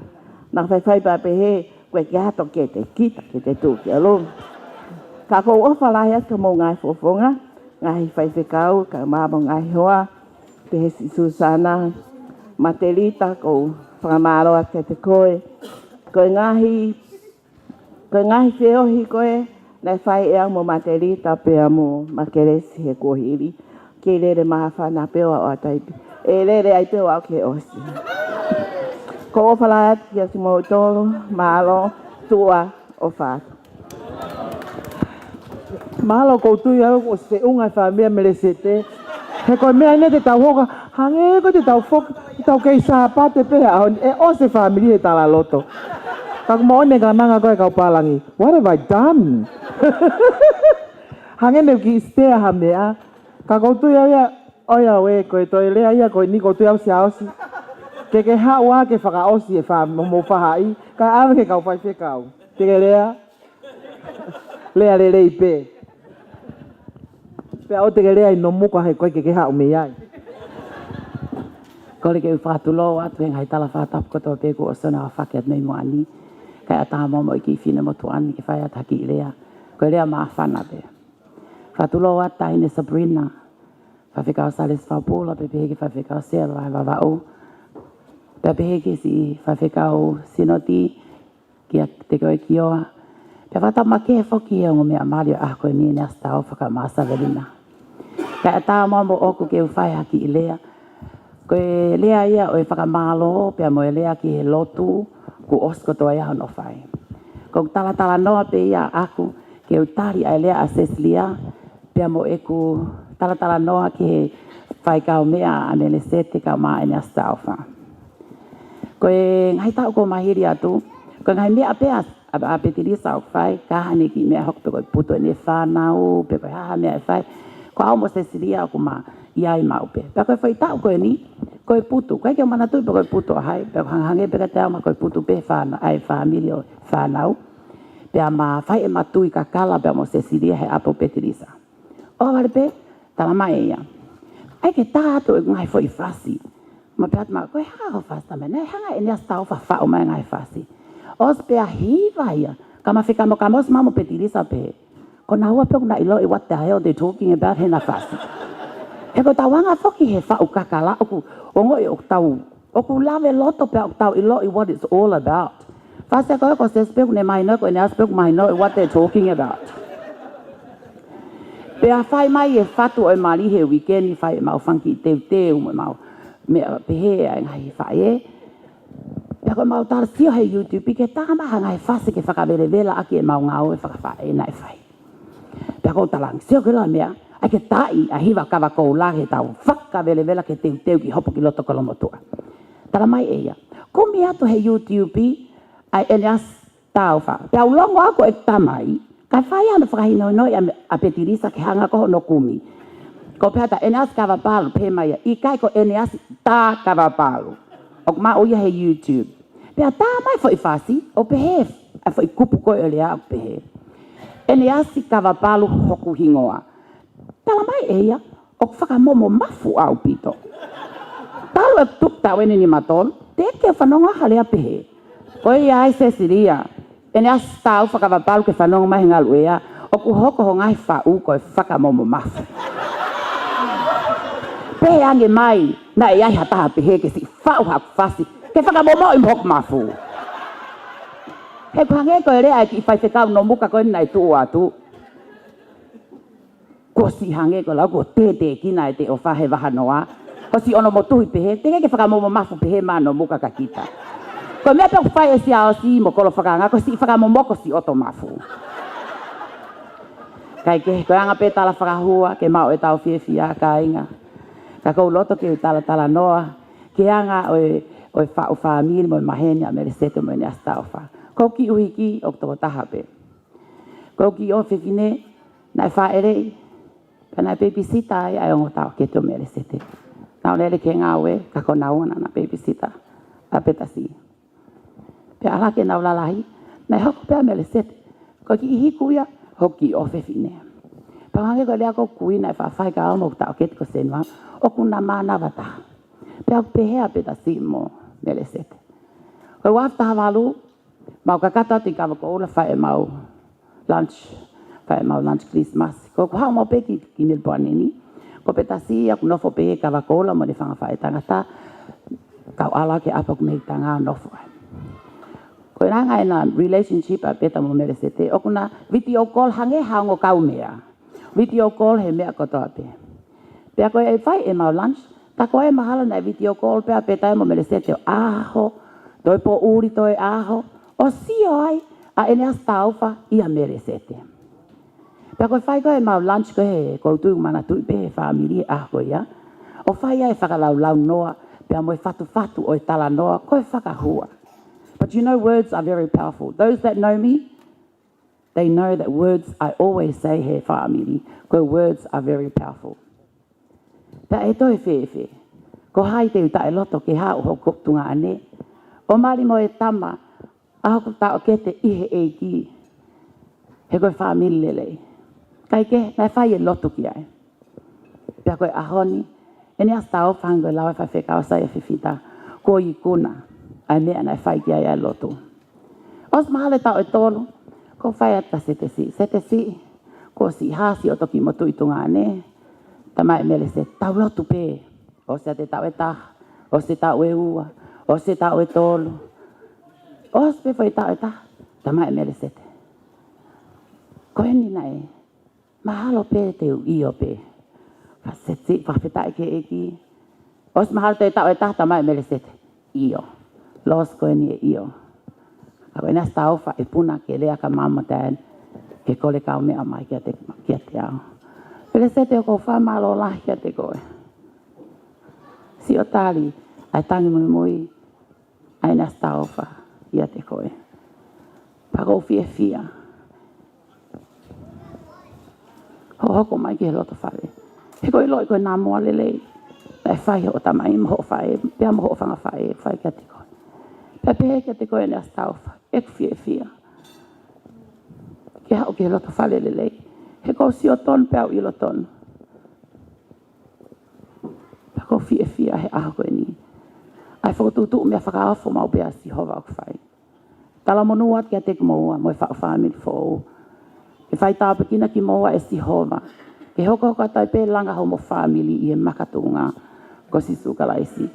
Ko ia o whalai at ke si whanga whae a Melesete. Tahine ko Pauline me maka ko Pauline. Whaka malo at ke te koe. Pea mo e tuu me he tafu. Ko ilo nei to tom ke ulele mai tu ho ta whaaki ka ko whawhetai pe. I he mea ko toa pe. Ko o whaat whoke whaiwhekau sares. Pea mo e to whatongia o kwhai me vai whanua. Ko ia pea ki lea tua whātu.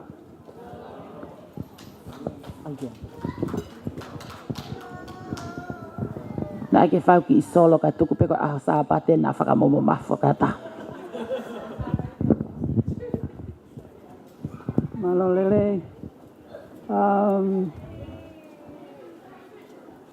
I don't know how to start, but I have sitting there and listening to all the talk. It seems the talk is come from Kavapalu only. I think it was only one from Polaumo Twitter. To introduce myself, I am a childless 82 years old cow from Foa. Pauline, Eneasi's mother, is my brother's daughter, and I adopted her as my child. So I'm not childless, I have hundreds of children. What is important to me is our connection. It's what it makes us. If you connect with a drug dealer, you'll be in jail. If you connect with Kiowa and Nusalesi, you'll be in a church with a big meal. I'm so glad to be part of this family, as I'm the only child left among my siblings. And you guys keep talking about Eneasi, and it's made me feel back to how Eneasi coming into this boy. I was in America staying with Eneasi Lahi, and Eneasi Lahi looking after me very well. That's the connection, and the Tongan, which I'm very proud of. When I came back to Australia, Pauline had Eneasi. According to the Tongan culture, by right, I'm the one who named. So I didn't name Eneasi to my uncle Heamasi or my own relatives, but because I appreciate all Eneasi in California looking after me, so I named him Eneasi. Now everybody singing out about Eneasi, but I gave you Eneasi that name, and you better make sure to remember why I gave it to you, because the old Eneasi was nice and kind to me. And to remind you guys, we're not only getting together for a big feast, but we are Tongan, and the main culture of the Tongan that I like to remind everybody, we value each other than the material things. And I hope we hold on to that. It's a bit the young people grow up in Australia with all these big cars and all that. But remember, at the end of the day, we all gonna go down the same way. And to remind you, Whaifekau, what did I say? What did you say? Moimoi. Good luck to everybody, Eneasi and Melesete. Ofa to everybody.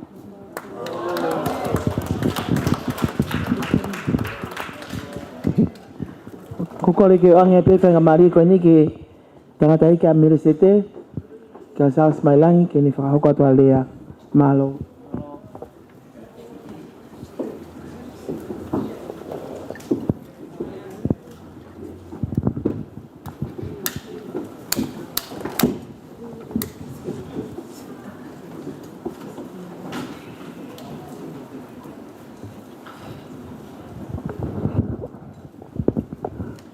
God is good all the time.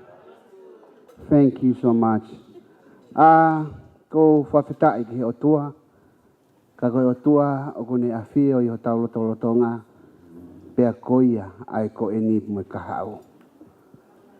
Whadapo atu ki he whawhi whalangilangi o aho. Sabrina whawhanua.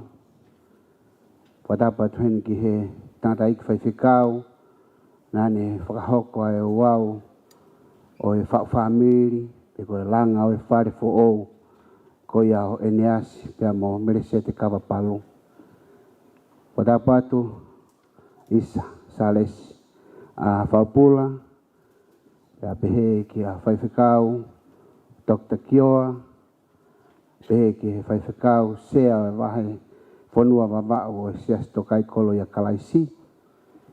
Wadapatu ki he kau whaiwhikau hono kotoa, na mo lava mai ki he tau whio hi whakakoloa, ai au tau me os, me pia mo haa whakaolunga tonga. Wadapatu heni ki a kawatoa, kora whakanga, pea mo hatau whanua, atau whatapu ki he onga meitanga, au kumo ka whataha mo ki tau tolu he aho koe ni. Watapu atu ki he onga mātua a Eneasi, tangata pea mo Paulini, atau whatapu ki he singai whae koia a Eneasi, ko salute atu kia tek mōtoro e a koe ni. Whawhitai ki he iki, he tō whatongi a poto, tau lawe ai, ka pehe ki he teu ko mō whai ki a Eneasi a koe ni. Whatapu atu heni, ki singai whae a Melesete, pea pehe ki family ofa kotoa pe. O Melesete, koe ni, kumo lava mai, tau kau ngā kau whata, he maalari o aho. Kai ki ngatai whatapu, ako whatapu atu, kia ki motolu kotoa pe, si ngahi fofonga i whae, si ngahi tamai, motolu na mulu.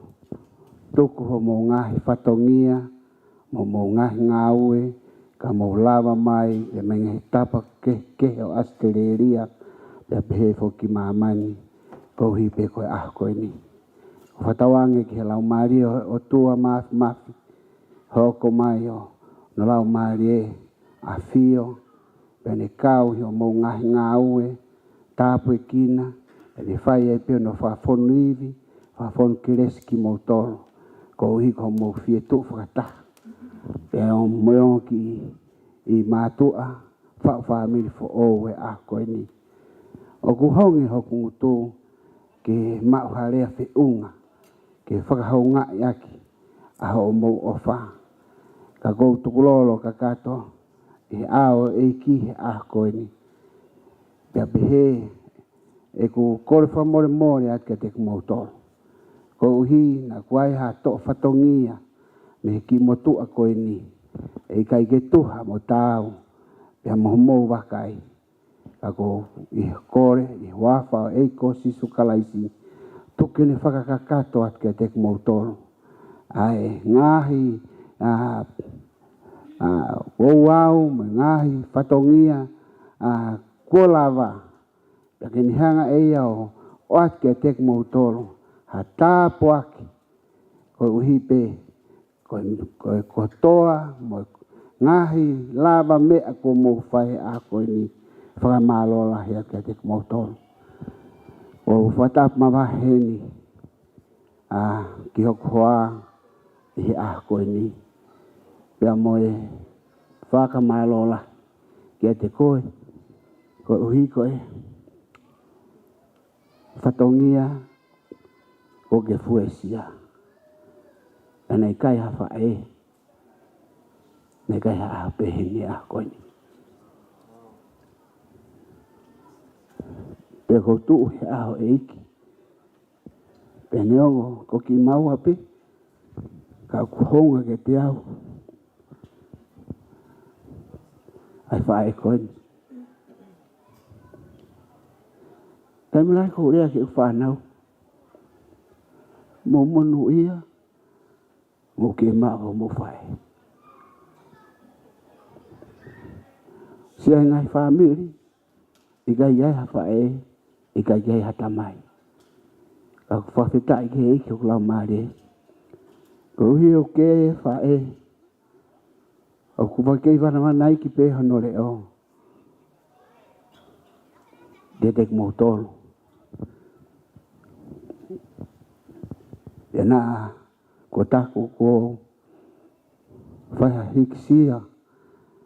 Ka ko uhi pe koe kuongo i he koe ni. Ai fia. E mi hoku lau maare koe uhi. Ko ngahi tala i whare o whae koe ni. Eneasi, pia mo Melesete. Kai ke kawa e ki he langa e whare. E kai ke whotu ho mo whare fo o he eiko si sukalaisi. E utala mai e kai ke mao ai whare ko ia. O tu malere pe, pia tu holo pe. Ko hiu pe pare kina he ngai tai o tae whanonganga. O daime utau langa e ho tau whare he eiko si sukalaisi. Pia mao, pia tae mawea. Ai whare ulanga ia si sukalaisi. O whanongo ke ngahi whakahua o whai. Pia kou manawasi. Nā koe tau hau ki he ni koe whakalanga manato. I he mei mo ngari. Ka kohono toi ai mai ke whewhe.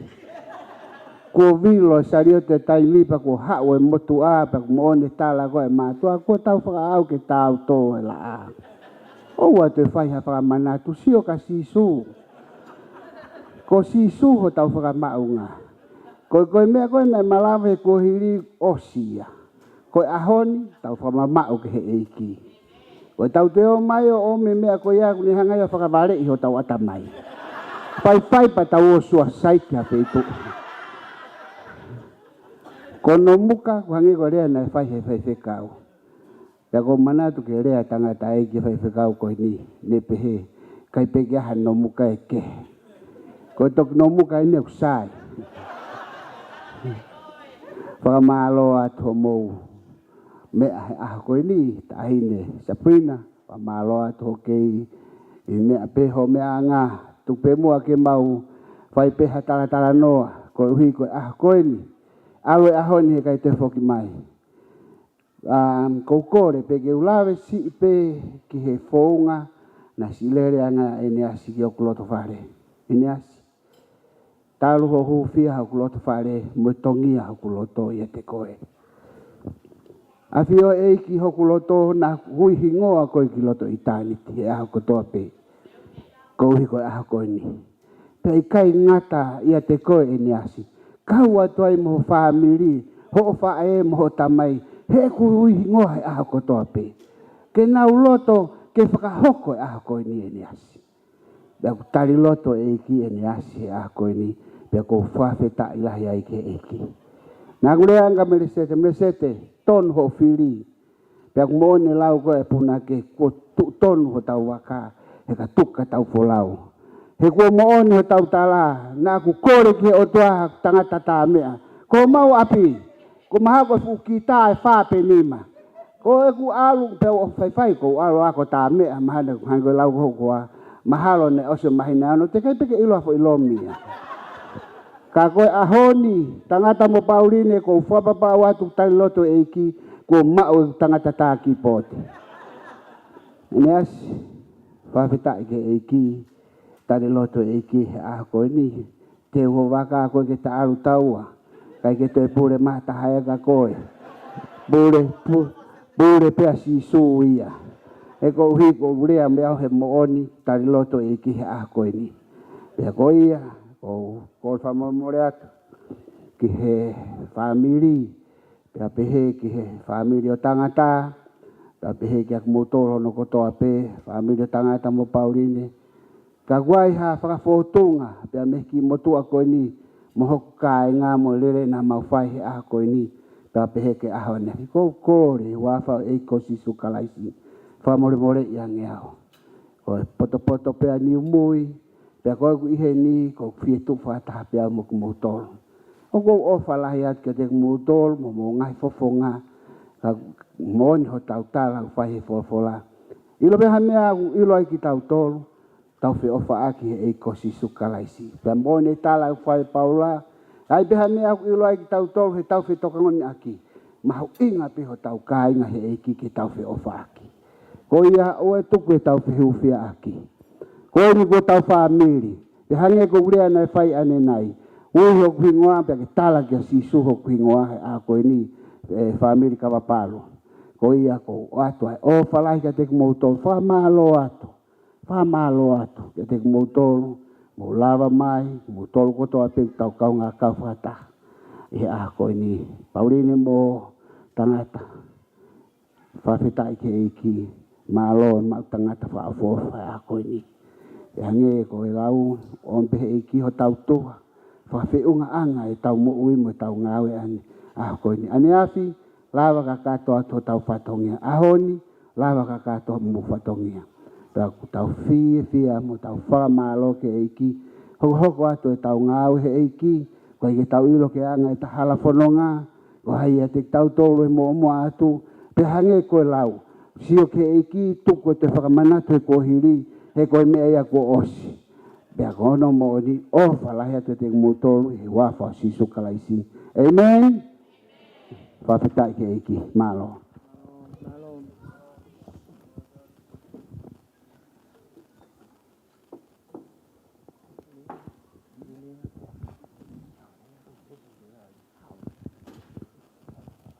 Ange whangamari e koe ni ki whawhikau. Pule o whawhikau sea o wawa uko. Bateris ma papalangi ni whakahoko atu halea. Malo.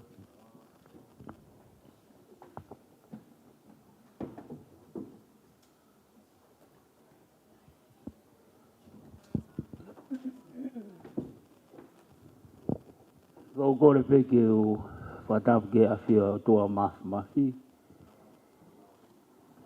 Whatapu ki he whawhalang o e aho. Tahine ko Savelina whawhanua. Kau mai whanau aho eiki. Whatapu atu ki o ko ongo tau ke te whawhikau. Kau ngā toho palau he wafa kalaisi. I he whakoloa me Eneasi ai ki mautolo. Si kau whawhikau me tokai koloa. Kai ke mo lao funga waka. Aku mohanga pe o whalangi ki mautolo e ahoni. Pea hoko e koe tāpua ki lahi au pito. Whatapu atu ki he hoa whawhikau mālolo, ka Susana. Taulahi e tā whepuri ngaki. Aku tau toi wheiloa ki he wafa kalaisi. Kai ke ngalo e taimine. Whaia e whiohi. Kauhi pe koe wafa kalaisi. Tapat ke ongo whahu. Kau mai he ongo ulumotua. E tau te whito ki he ongo mea mari e aho. Eneasi kau ma Melesete. Pehe ke kau whaikau kotoa. Pehe ke ongo whamiri. Singa i whafungai whae. Eneasi. Kau mai ngai whafungai whae Melesete. E whafungai te ofalahi atu. Ka e tuku mua ke wha malu ai, ngai au whaki ko si whatapat me muani.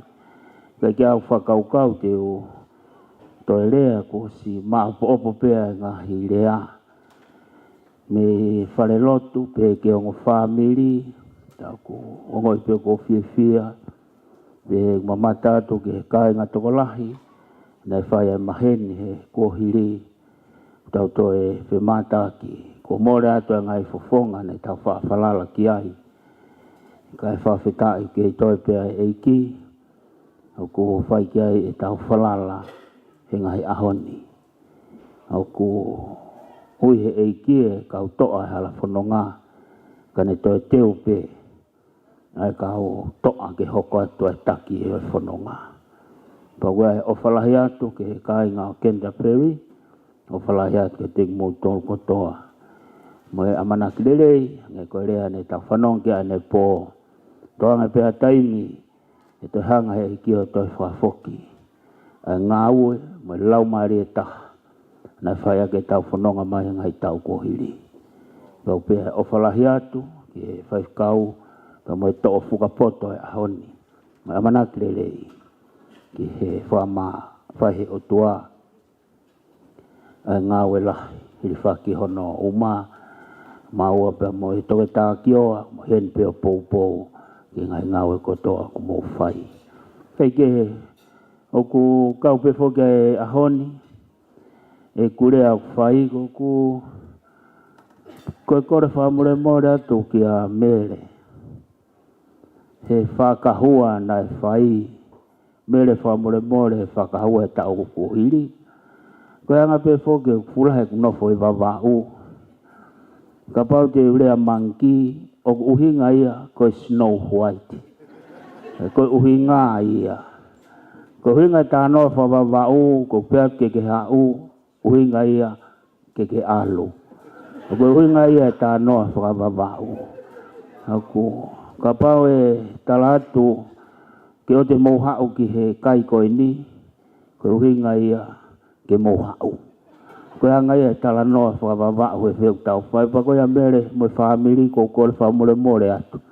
Ko peha ko ngalo ia koe, e ta he whakakata aki he eiki, pa ko ofalahi atu, ta hau ko ngai family, he eiki a mere kau mai, toe ngasi whangatoko a Pauline, o malo ate fua whatongia, mo e ngau e lahi o ku whai. Kei kehu kei te aha toe rea te u toe whai, ango e lau whai e tamai ko a Melesete, ne ke whai ku manatu meri, kau sang hono tuku he kuo, tau alu he halapa, tau sio ke kolosi, tafe me ai e whakamo ui, ka tau toi whai ha manatu meri, pa whai ha tau tāhere he tau. Ko ia, peunga pe mo Cecilia, peunga pe mo Cecilia, kuo, peke te lava ke te ue a Cecilia, he kuo fotu e hiva ia pa ku alu e iu tiu pipa, kuo popila Cecilia. Hei ke ofalahe at kia Cecilia mo e family, ko ifo e tau whiohi, tau tala noa fia, neonga e ngahi mea ku hoko, rea ku tau whanongo ki ai, ku hoko a sisu ne hanga solova, ai mea koto ape. Ngai mea ne mei move te, ku hanga i sisu ia, o whakatahataha ai mea koto ape. Tā koe whakawhiawhia anga ia, ai whio heu tau whai, ko tau tangutu pa ko tau whakaofo-ofa. Tā ofo-ofa e tau tangutu pa tau talanoa pa tau mari. Ka koe pesete hiva, kake mo ilo mo toi ngai mea nai hoko he hala whanonga. Koe pesete pe e taha ku ilo ki ai. Ka koe kuinga, ko aike toi aike fefe.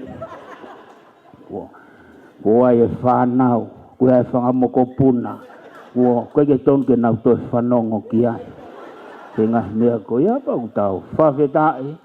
E ongo family ko eni, ko kaunga ko tau pe ki ai. Eneasi pe ka sete. Sanga e kia fotu e tata o kalaisi. Pene whahoko tau ongo family. Pa mau hao fia, pa mau hao pore. E tau hi o tua, ku mau whai. Ko whanonga he leo whai e masie, e whiawhini e ne pore pore he wāsuwa a siausi. Ka ne hoki ke whae alu. Whae ki tala no whakatua koe ni. Nea hango mātua ni nā maari. Lava e tau ta ko whiwhine ngā ue. I loa ia ho nau whonua. E ngā ue whae e whiwhine. Se niti moa. Pea whae tena nofo atu mohono se pāniti. Lava ia ki aloe lava e tau e taha. Te teo e anniversary e na tau e taha. O vare motua e ne hao. O ku tuku atu hona api. I loto whare. Ai ngahi kato sopingi. Sopingi a me he ngai whare koloa. Hange koe maea. Hange koe ngai wheitu. Koe ke kawe whangi whare iki. Koe suti. Koe ngahi kaloni. Koe mea kehe o ki ai.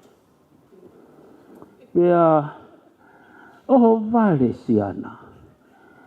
Ne tarange ke whiwhiri ki hono hoa. Aku mai e fu mea pehe.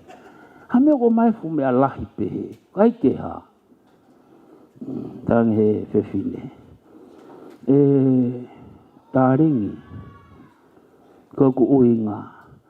Ko aini ke tau. Ko sanga puka e ta whea. Tau ki Hawaii. Celebratory ai. E tau e taha lava e ta nofo mali. I ta lahi mo oni. Pako mea kana i tai e se paniti. Tange he whiwhine.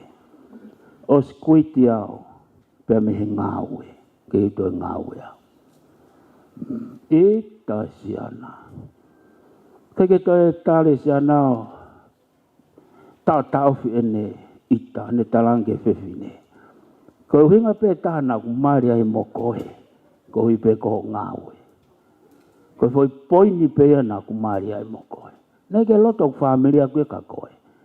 Ka ko hui ko ngāwe. Mawe se niti. Na se ke te to no foi ngāwe.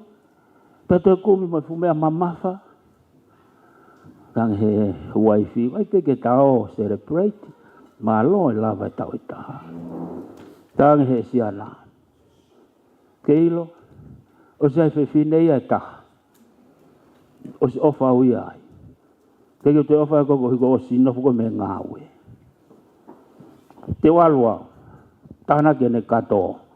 Hu mai kamata ke alu. Pea te whiwhine. Tatai ki tare mai kau ki re atu. Te tuka sana, ko hai mea ke te wherea mai ai. Tange whiwhine. Sio mai ki he. Na uini he lotari koa iulope. Pangai tolungea miliona. Koe uhinga ia e ku kuiti me ngāwe. O si lava e tolungea miliona koe no tauhi taua. Te uhinga e wake taua celebrate. Oi. To.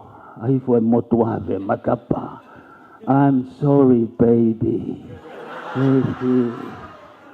Pea te whiwhine. Too late. Too late. Get out. Ko wenga peke e masi.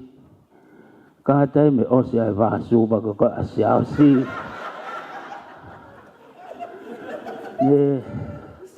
Ai mano ko ofa pe masi a siausi ko kei vāsuba.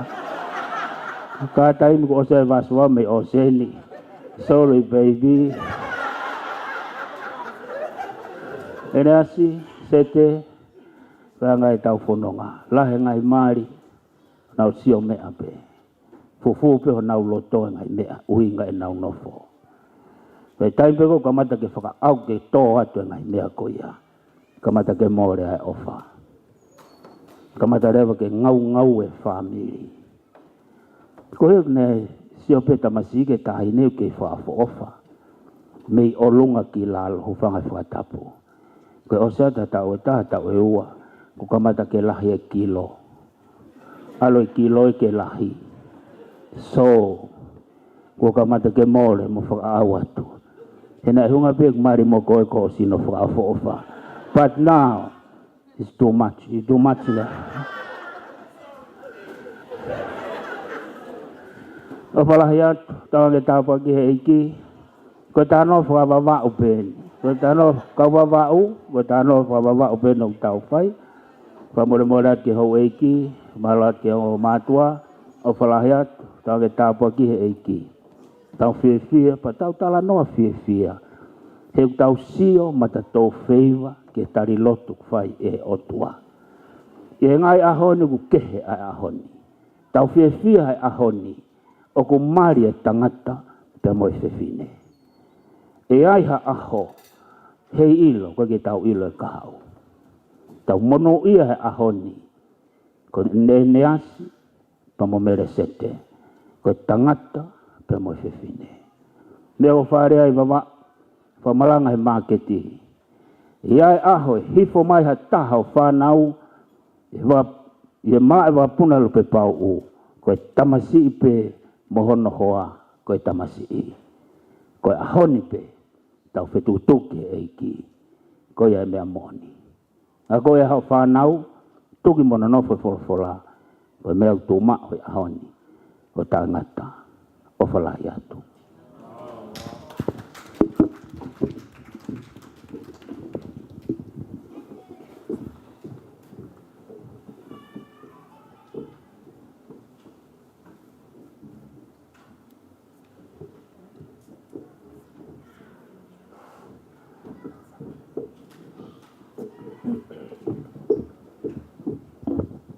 Ang whanga mari ko ni mai.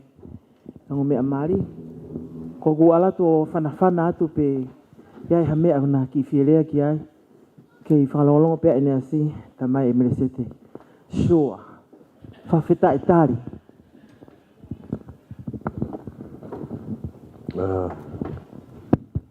Imo ke whai ki te ako. Tua tō mo whawheta ki o tua. Tau sia mai a whakoloa koe ni. Tu whakamaro tuen, whewhekau, ares, kioa, o mā pateres, o moloto rei ke kaunga taha mo ki mawa, o mani, hao mai, iaon.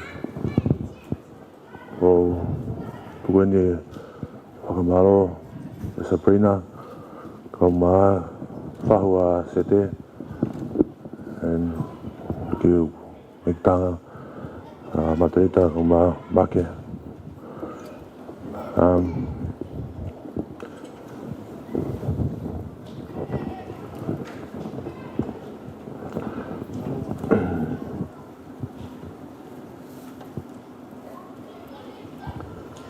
just want to give a special thanks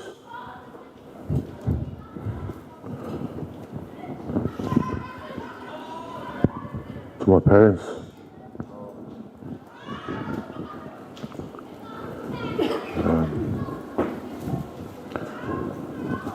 I wouldn't be the person I am if it wasn't for you.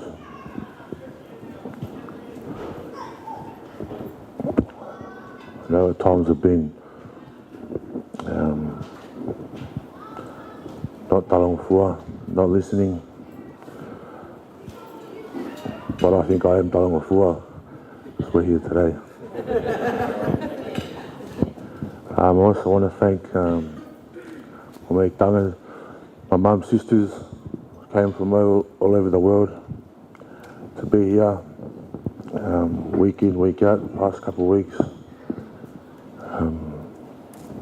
You've been helping my mum with no complaints, and always with a smile on your face.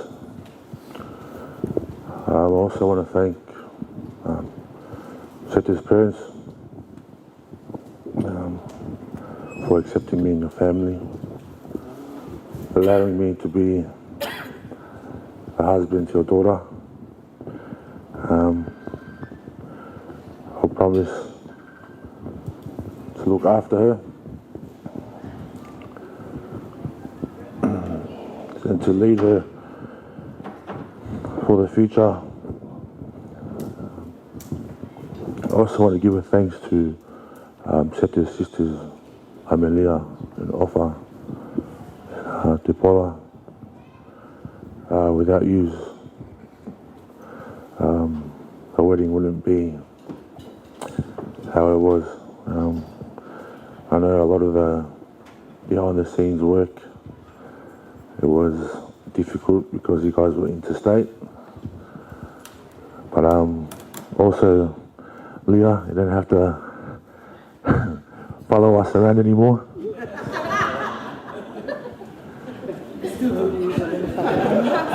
All these years you've had to be with us. I just want to say thank you for being there and doing it. Also want to thank my siblings.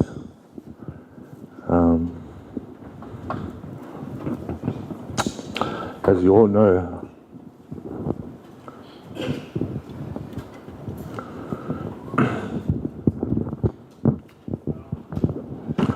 this will be my last Sunday here.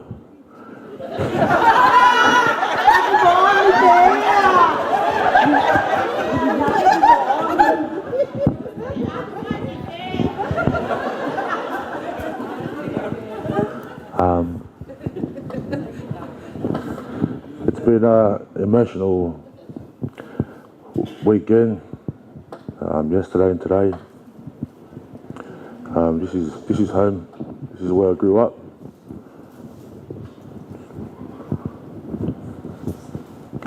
My grandfather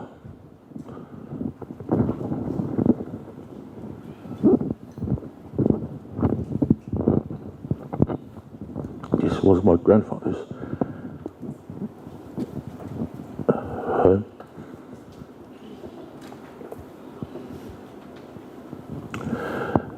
It's bittersweet that I'll be settling into a new home in the next couple of weeks. But I just hope that my siblings, if you hear me, that you continue to come to church more. Thanks, Steve. Also ask that you just continue to look after our parents when we're gone.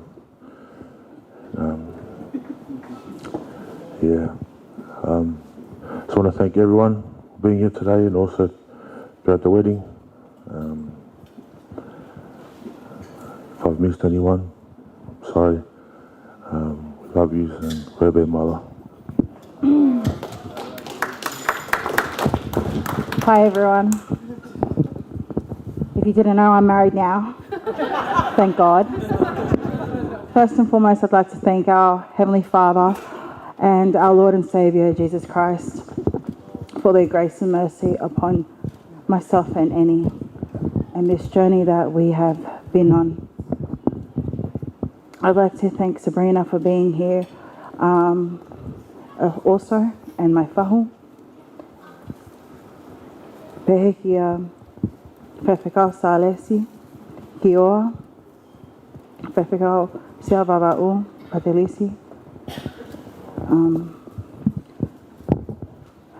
Bittersweet moment, really. I kind of lost track because all this manatu melie like talk, I was like, what are we here for? Like my dad said, we need to look straight. Don't look back, guys. But I thought I said everything that I needed to say yesterday, but as soon as I sat down, I'm like, oh, I forgot to thank this person and that person. So I'm glad the opportunity rose again.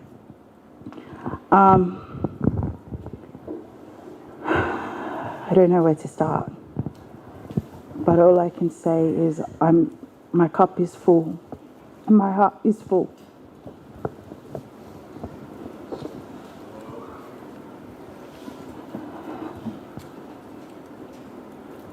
I told myself I wasn't going to cry, gosh. But yeah, I'm very grateful for you all. I'm grateful for Eneasi's parents. Since day one, he walked into that house and sat in my lounge room. I knew he came from a good home.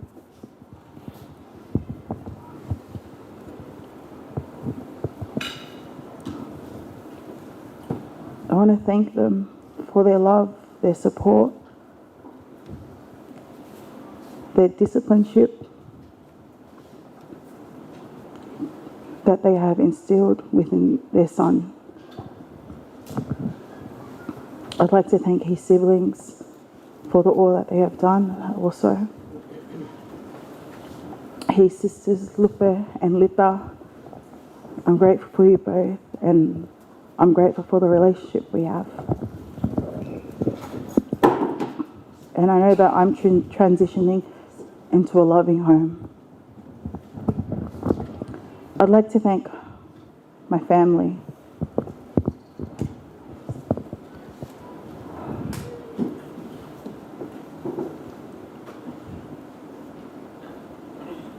My parents.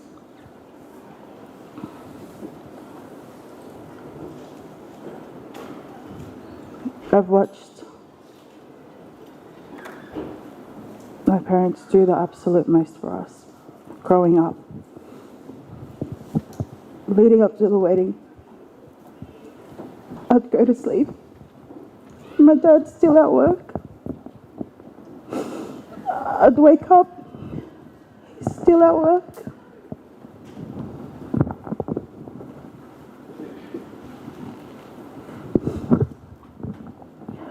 I would go 3 days without seeing my dad. He's still on the road.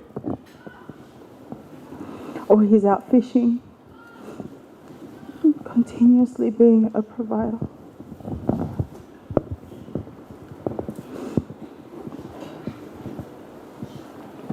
Tongan weddings are not easy. They're not easy, but because of God's grace, we were able to pull through. And I'm thankful for my mum. You are the reason why ko ngā whiwhine ai he awan. Without you,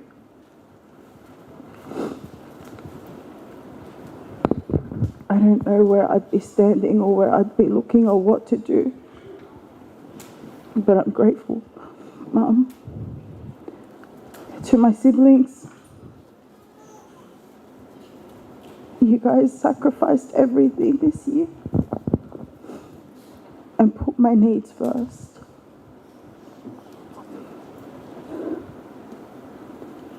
If you know, my siblings and I, we have attachment issues. You will never see one without the other.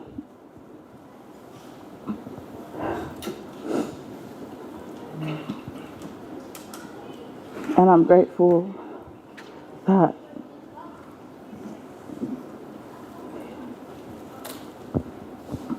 you guys were by my side and Eneasi's side. Thank you for all your hard work behind the scenes of planning this wedding. More ofa Amelia, Kelly, Vilipaku, Kayla, Paula, Sue, and my baby brother Joshua. Everything to do with this wedding, I'd be like, oh Josh, can you do this? He'd be like, what for, man? But he'd still do it anyways. So I'm grateful and I'm thankful for you, Joshua. And to my sisters for running around. I love you guys. I'll forever be in debt to you all. To my whangawhaes, maro au peto. O honga ea, mautu he kutawhaki. Big or small, you guys are there.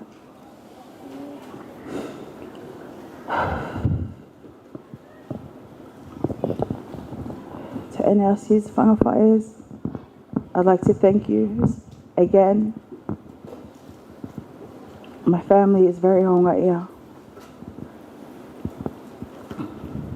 Ko mole mai homo tamasi ke mau loto whale. So thank you.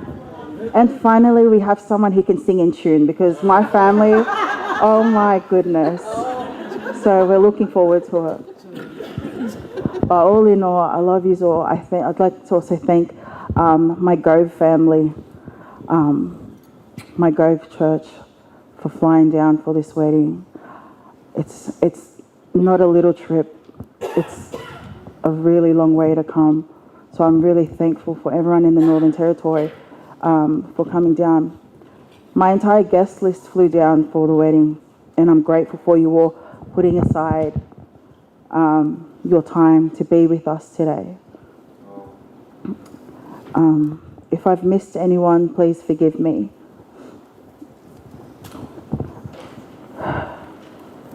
Please forgive me, but I am falling short of words right now, but my heart is full, as I've said. I love you all, and God bless you. Oh, sorry. And thank you to my husband. Thank you to my husband. I know that it's been a long while coming, but I'd like to say thank you, and I'm grateful for you, and I love you very much, and I'm excited to see where marriage takes us, which is the Northern Territory.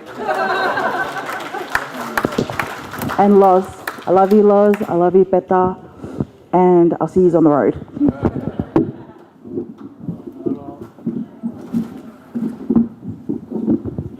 Tangi whamaria ko niki a Reverend Dr. Jason Kioa, pia Oscar Beto ki whaosia te tangata I whaiwhikau, salis whapula.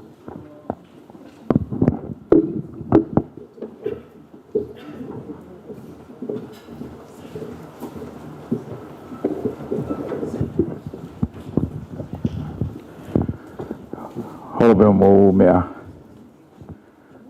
Ata ke whakakata te whatongia koen. E tu mo ke hufanga tu he whatapu ko se noa whaki. Ukai te veiveiua. E tau whiohi he uhene o tua mo ui. Whatapu tu Sabrina. Whiwhia he o mea heni. Whatuloa ko ku whangatoro whaiwhikau. Whiwhia lahi I hene ahoni. Whakawhiku whai whaiwhikau, sares, I mafu ke whamiri. Iu lere mai o moi hoa. O kau he kātanga whiwhia o eni koe ni. Whamalo mau pe whoka paurine. E ne hanga whamanatu mai ka te au au ku konga whoa. Whiwhia sio.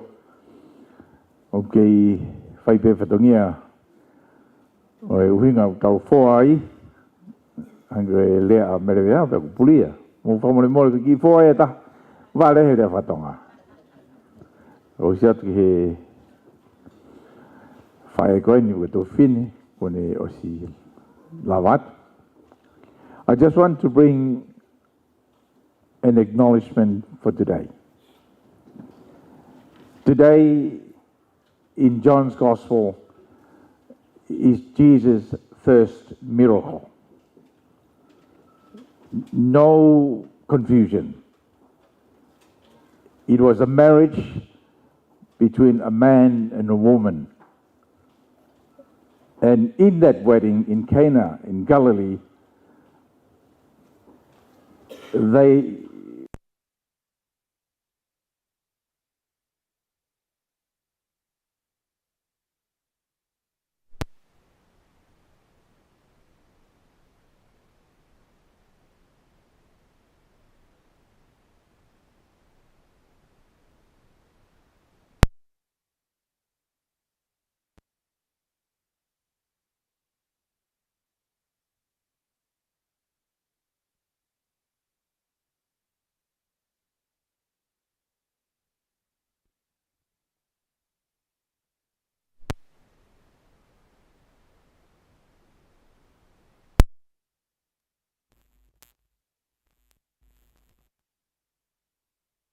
people say as an excuse for drinking wine because the party nearly finished not happy. And Jesus make them drunk. All of you know, kosione, kospelisione, oku talanoa heriaki. Ang kalaw ay whawhikau puri koe ni wawau. Maka kosione, hatama wawau. O whihalaki mau pe mau ia kakai I kospelisione. Nau Moimoi holo pe, ko nau kai ko nau kete, uinga sisu e mea ke. Tau tu pehe ai whamanatu koe ni kati koe Eneasi Melesete. I would like you to remember that you are Jesus' first miracle. You too are a piece of a miracle. I have experienced that now. I've seen people that I've seen before. I've seen speeches that are very fruitful, good. Na tau mi matuku tege tau inu he waine. Ka koe ni te tau foke a honi. Wa tau winu me he waine koe ni pia kua kakata whatunya. O singa maari. Ngalea koe a Cecilia. Sai be popo e whawhikau. Tua tu e ngahi mea mutua. Wiai ho tau kohiri, kotoa. Pete whamanatu peke ki tau tolu. Tau manatui. Koe timi pe ua na tau tau ai. Ka paupe na kake ke tau he timi mei mei, na ke tau he timi ngari ngari. Foi timi pe ua na mo ui. Talo e whihalaki. Ai tau loke o matua. Ke kia me e sai. Ai e mea ngari ngari. Ai e mea mei mei. Iai mau mutua i wawao. Mau mana tui pe patrisi. Mutua i nguniku o spekia. O whaarea i ben. Nau tupuhaki wawao kia ki mutua nani. Hanga huo ai api mataka koe nei wafu. Kono hingoa ko lo se hina. O spekia lo se hina ia. O te alatu ko kia e kia tu kiai. Peko hanga te whakamatari ria tu kiai. Kia tu kiai. O se hina. O ke whewhe. Pe malo se hina e. Whewhe na ia. O te alatu kia e. O se hina. O ke whe ka ia. Pe malo se hina ia. Ko whe ka ia e na ia. O kore o te maupehe a Cecilia. Na maupehe ka Cecilia. Cecilia. Na ke tau he timi mei mei. Pe ma Cecilia. Mei mei e na ia.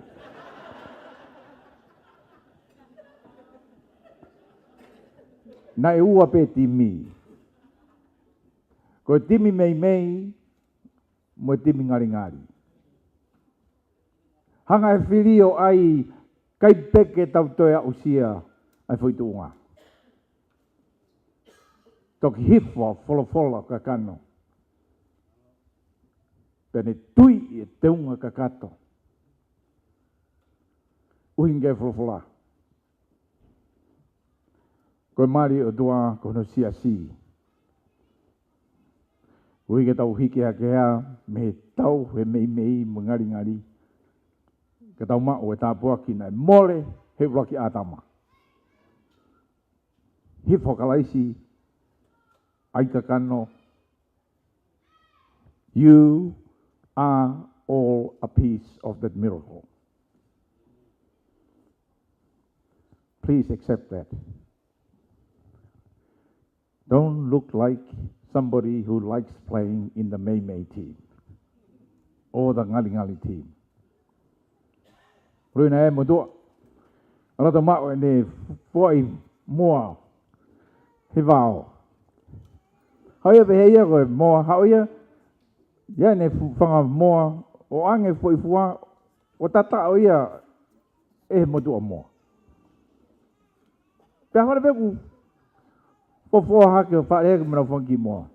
O posi haki ei pehe motua ae foi fua koe ni. Tupu hake whangi moa ia, angu whaka moa na tu. Koe ki foi fua koe ni. Hange ia ku pie alu pe ia sio ke mata la a.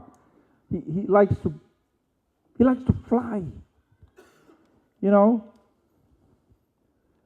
Tok whakakau o iloi he motua. Ta koe foi fua na ne mau koe foi fua I kare. So he climbed up the mountain, stood there, and let the bird fly. Don't look like chicken. Because Jesus Christ has stepped on our worst enemy to produce for us new life abundantly. And that's you.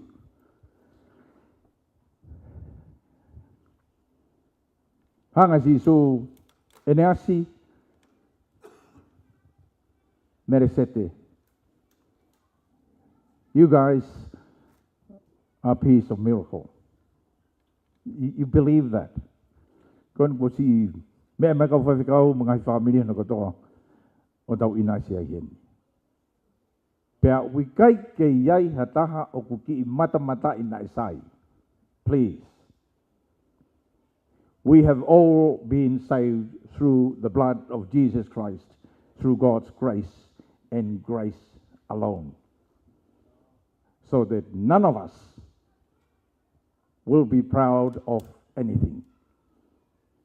O ana tau pole, o ana tau siolalo kiata. Nā tau wangahala kotoa pe pekia asisu kalaisi fungkolosi. Ikai maaku pe, matatol kotoa. Peko ia kune tari, hange ko ikare. Pe uki a whaingata ki hao. Ko hui, he ko ivio lami. You know, the blood of the Lamb. Believe that. Because you are a piece of miracle. O te tau matai fo'i. O te tau matai I fo ia I he tau I he timi mei mo tiu ngari. Strive for the best.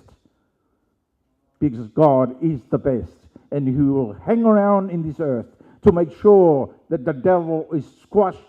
Pea oa na whaiwhaiange ko I kuna te volo I he mea whakatupu na ne ngauhi ko I koe moau. Koe koloa ia tau tuku whakaholo. I he koloa aha koe ni. O whātu, ka whawhikau, tau whina se aki pehe whi maa koe ni, ko whi maa peta. Hipu peta. Sisu kalaisi peta. Lau maari maani oni peta. Ko se as peta hau tau kau ki ai. Tau ka taimu tau whakataha ai. Ia mea koe ki whakalau siasi, petau sio, I he mana na e hoko, Ina liu, e Jisu ai vai koe waini. O whalahi atu ke tiki mō tolu. Mō whoki atu ko mō ngai api ko mō sio he mana. Pea mō tau whatongi e whai ki heongo mea maari koe ni. Nengo peu, mō ni pe whāsua. Whamalau whoki he tias pe whuka lisa. Whamalau he umai ngongo lelei. Ko tau whamiri ko toa. We were in one family. Seriously. Ka mea te volo ne whai kono vahe I ki tau tolu. Mo whinga ki tau itai mea mo taimi. Whinga ki tau talau tau sayang he. Please. We were all the same. Saved by the blood of the unblemished Lamb, Jesus Christ. And that is why we gather here with peace and harmony. Ofala hatu ke te modolo. Of ke lang ia o dua. Tau mātuka tu e ahoni. Koe ne mana u tau sio ai. Mo tu koe tāpō kai pe. Kia koe Melesete. Pe fo kia Eneasi. Hangi pe ko lau I whalalotu. This is really not about you two. I just want to remind you that today is not about you. It's about the miracle of God in you. And that's what's eternal about our whole gathering today. May God bless you all. Wherever you go, you know that you are a piece of God's blessing. Level whakaoa o te tau atu.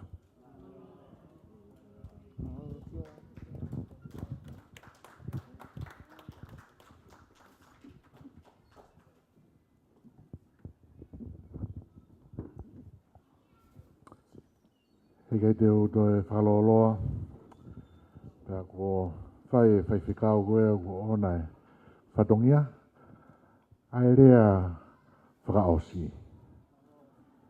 Pea ko whamalo atu ke whikau. E le tāri e whatangi nei whai atu. ke whai hono talaki ai o ngongo le rei ai o tua i saione o tau Eneasi ai o whawhanga ai e tau mou i whakalau maari e pa tau tau Eneasi i e salamene ti pa koe ni ko tau au mai o tau tau e whakamamalohi i he mea kai whakamaterie o mākona ai au tau ngahi sino au tau mākona sino ata mai me lau maari e o koe iau ke toi whai ha whakaloloa koe whe puke pē whakamari koe ni ke whai pē ai talamono atu ki atu ki mautolo hono kotoa whaamiri o tau hoko koe whaamiri whoki koe whaamiri e ta i he maari koe a Eneasi ka o maa Melesete pau tau hoko pē koe taha i he eiki pa koe iai whaamiri o whai ai talamono atu ki atu ki mautolo hono kotoa mo te uwhanonga atu ki o mo ngahi wheitu takta nei whai e tau whiohi whai e maheni me whai e maafana i e tupu ai whaamiri pa tau whawhetai peki e iki whatawange be hange koe ngahi talamonu nei whai ki moa ia mo whoki atu o mo whoki atu mo e iki ka mauno whatu pe mo e iki o whalai atu ki ati koe e whaiwhikau bateris ka ia hao whoki ki Tonga, ki Vavau pea o more o whakahoru kai te mau o wha ki e ka inga whia whoki i e ngai tala noa na ta whai whai ai e whalotolahi o sio ki he ngāwe ai eiki pea mohono taimi pea o ia e ngahi mea ke mau whakakaukau ki ai whawhetai peke eiki ke tau i whanonga hao ho whanonga o ne malo i koe pea talamono atu whoki ke he toe ngā ngāwe o hi whonga o i tau koen pea mo ngahi whatongi au hanga mai o whalahi atu whoki ki a whaitikau Israeli kioa o te whoki atu ki sene mau look forward mau pe ki ho ahi a mai ai loto whare koe ni koe ko api pe nia hange pe koe ngahi rea ki moa pea talamono atu ki ate koe ma ngahi whatongi au hanga mai me ka hao Eneasi ka ma Melesete koe na koe ngahi hakonaki e mo ngahi tokoni whalau maari e na spai atu e kau whaiwhikau kau maa kau rea toko kou talamono atu ki ate ki moa Eneasi ko ia alo kohe loto pa koe mea koe mui pe he sipinga koe na asi tala pe e pauri ki moa koe tuk whakaholo e whaamiri ai mea koe talango fua mo hiki fuu koe mea ia he koe tareniti ia o e whaamiri Kavapalu koe talango fua pa koe iai Eneasi talamono atu kia koe ka pehe ka Melesete koe hange be koe ngahi rea ki moa o wana tuku mo whalala ki he eiki mo whalala mau pe tuku ka atoa mo ngahi mea ki he eiki pa koe ia pete ne whai hono whakamama o te tāke o mo hala ke whaafe whalangi tani Savelina mo fia i ho tuku taimi i hau kau i he whamaoni i he maari koe a Eneasi ka o ma a Melesete a pia o langi ai ai whamiri ai o ho mea mai a koe au whai ai a whamaro atu ki ate koe ki o whamiri pa ko whamonemore ka pau ku ngālo hataha a koe talamono atu ki he ngahi whatongia kotoa pe au tau hanga atu hei whonga au tau koe o au ki he Christmasi ma kai ki whai ha Toi whelongo aki he whahatain koe ni. Whatawange pe e mo mau ha Christmasi fia. Ta pe foki kia tau fō monu ia. Kore atu ke tau whakausia ki pe ki himi koe ni. Mo kātā ki o mea hake pe ki olunga. Tau hiwa pe, koe hiwa whawhetai pe. Whafoki kātoa pe langi ki o tua. Tau whakausia ki pe ia. Whai o whalahe atu ki atu ki mautolo hono kotoa. Tau kau ke whakamalo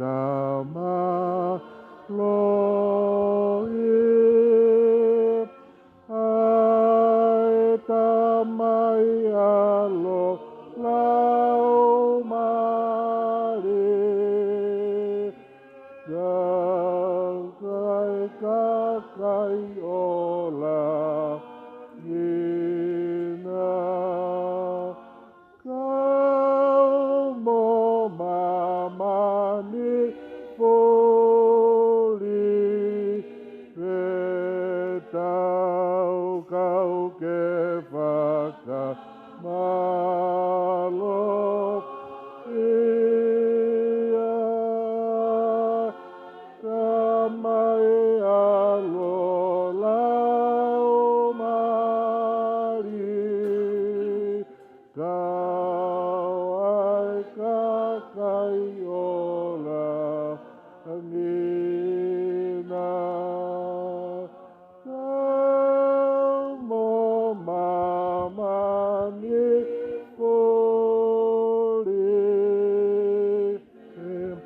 Peko kere se tau eki ko Sisu Christ, mai ofa o tua ko tau tamai, mai whiohe lau Maria Manioni, e tuku atu mo ki mautolu hono kotoa, Eneasi kau maa Melesete mo ki mautolu, kau whaiwhikau, o wana hiri kai whaipea o lau i kuonga.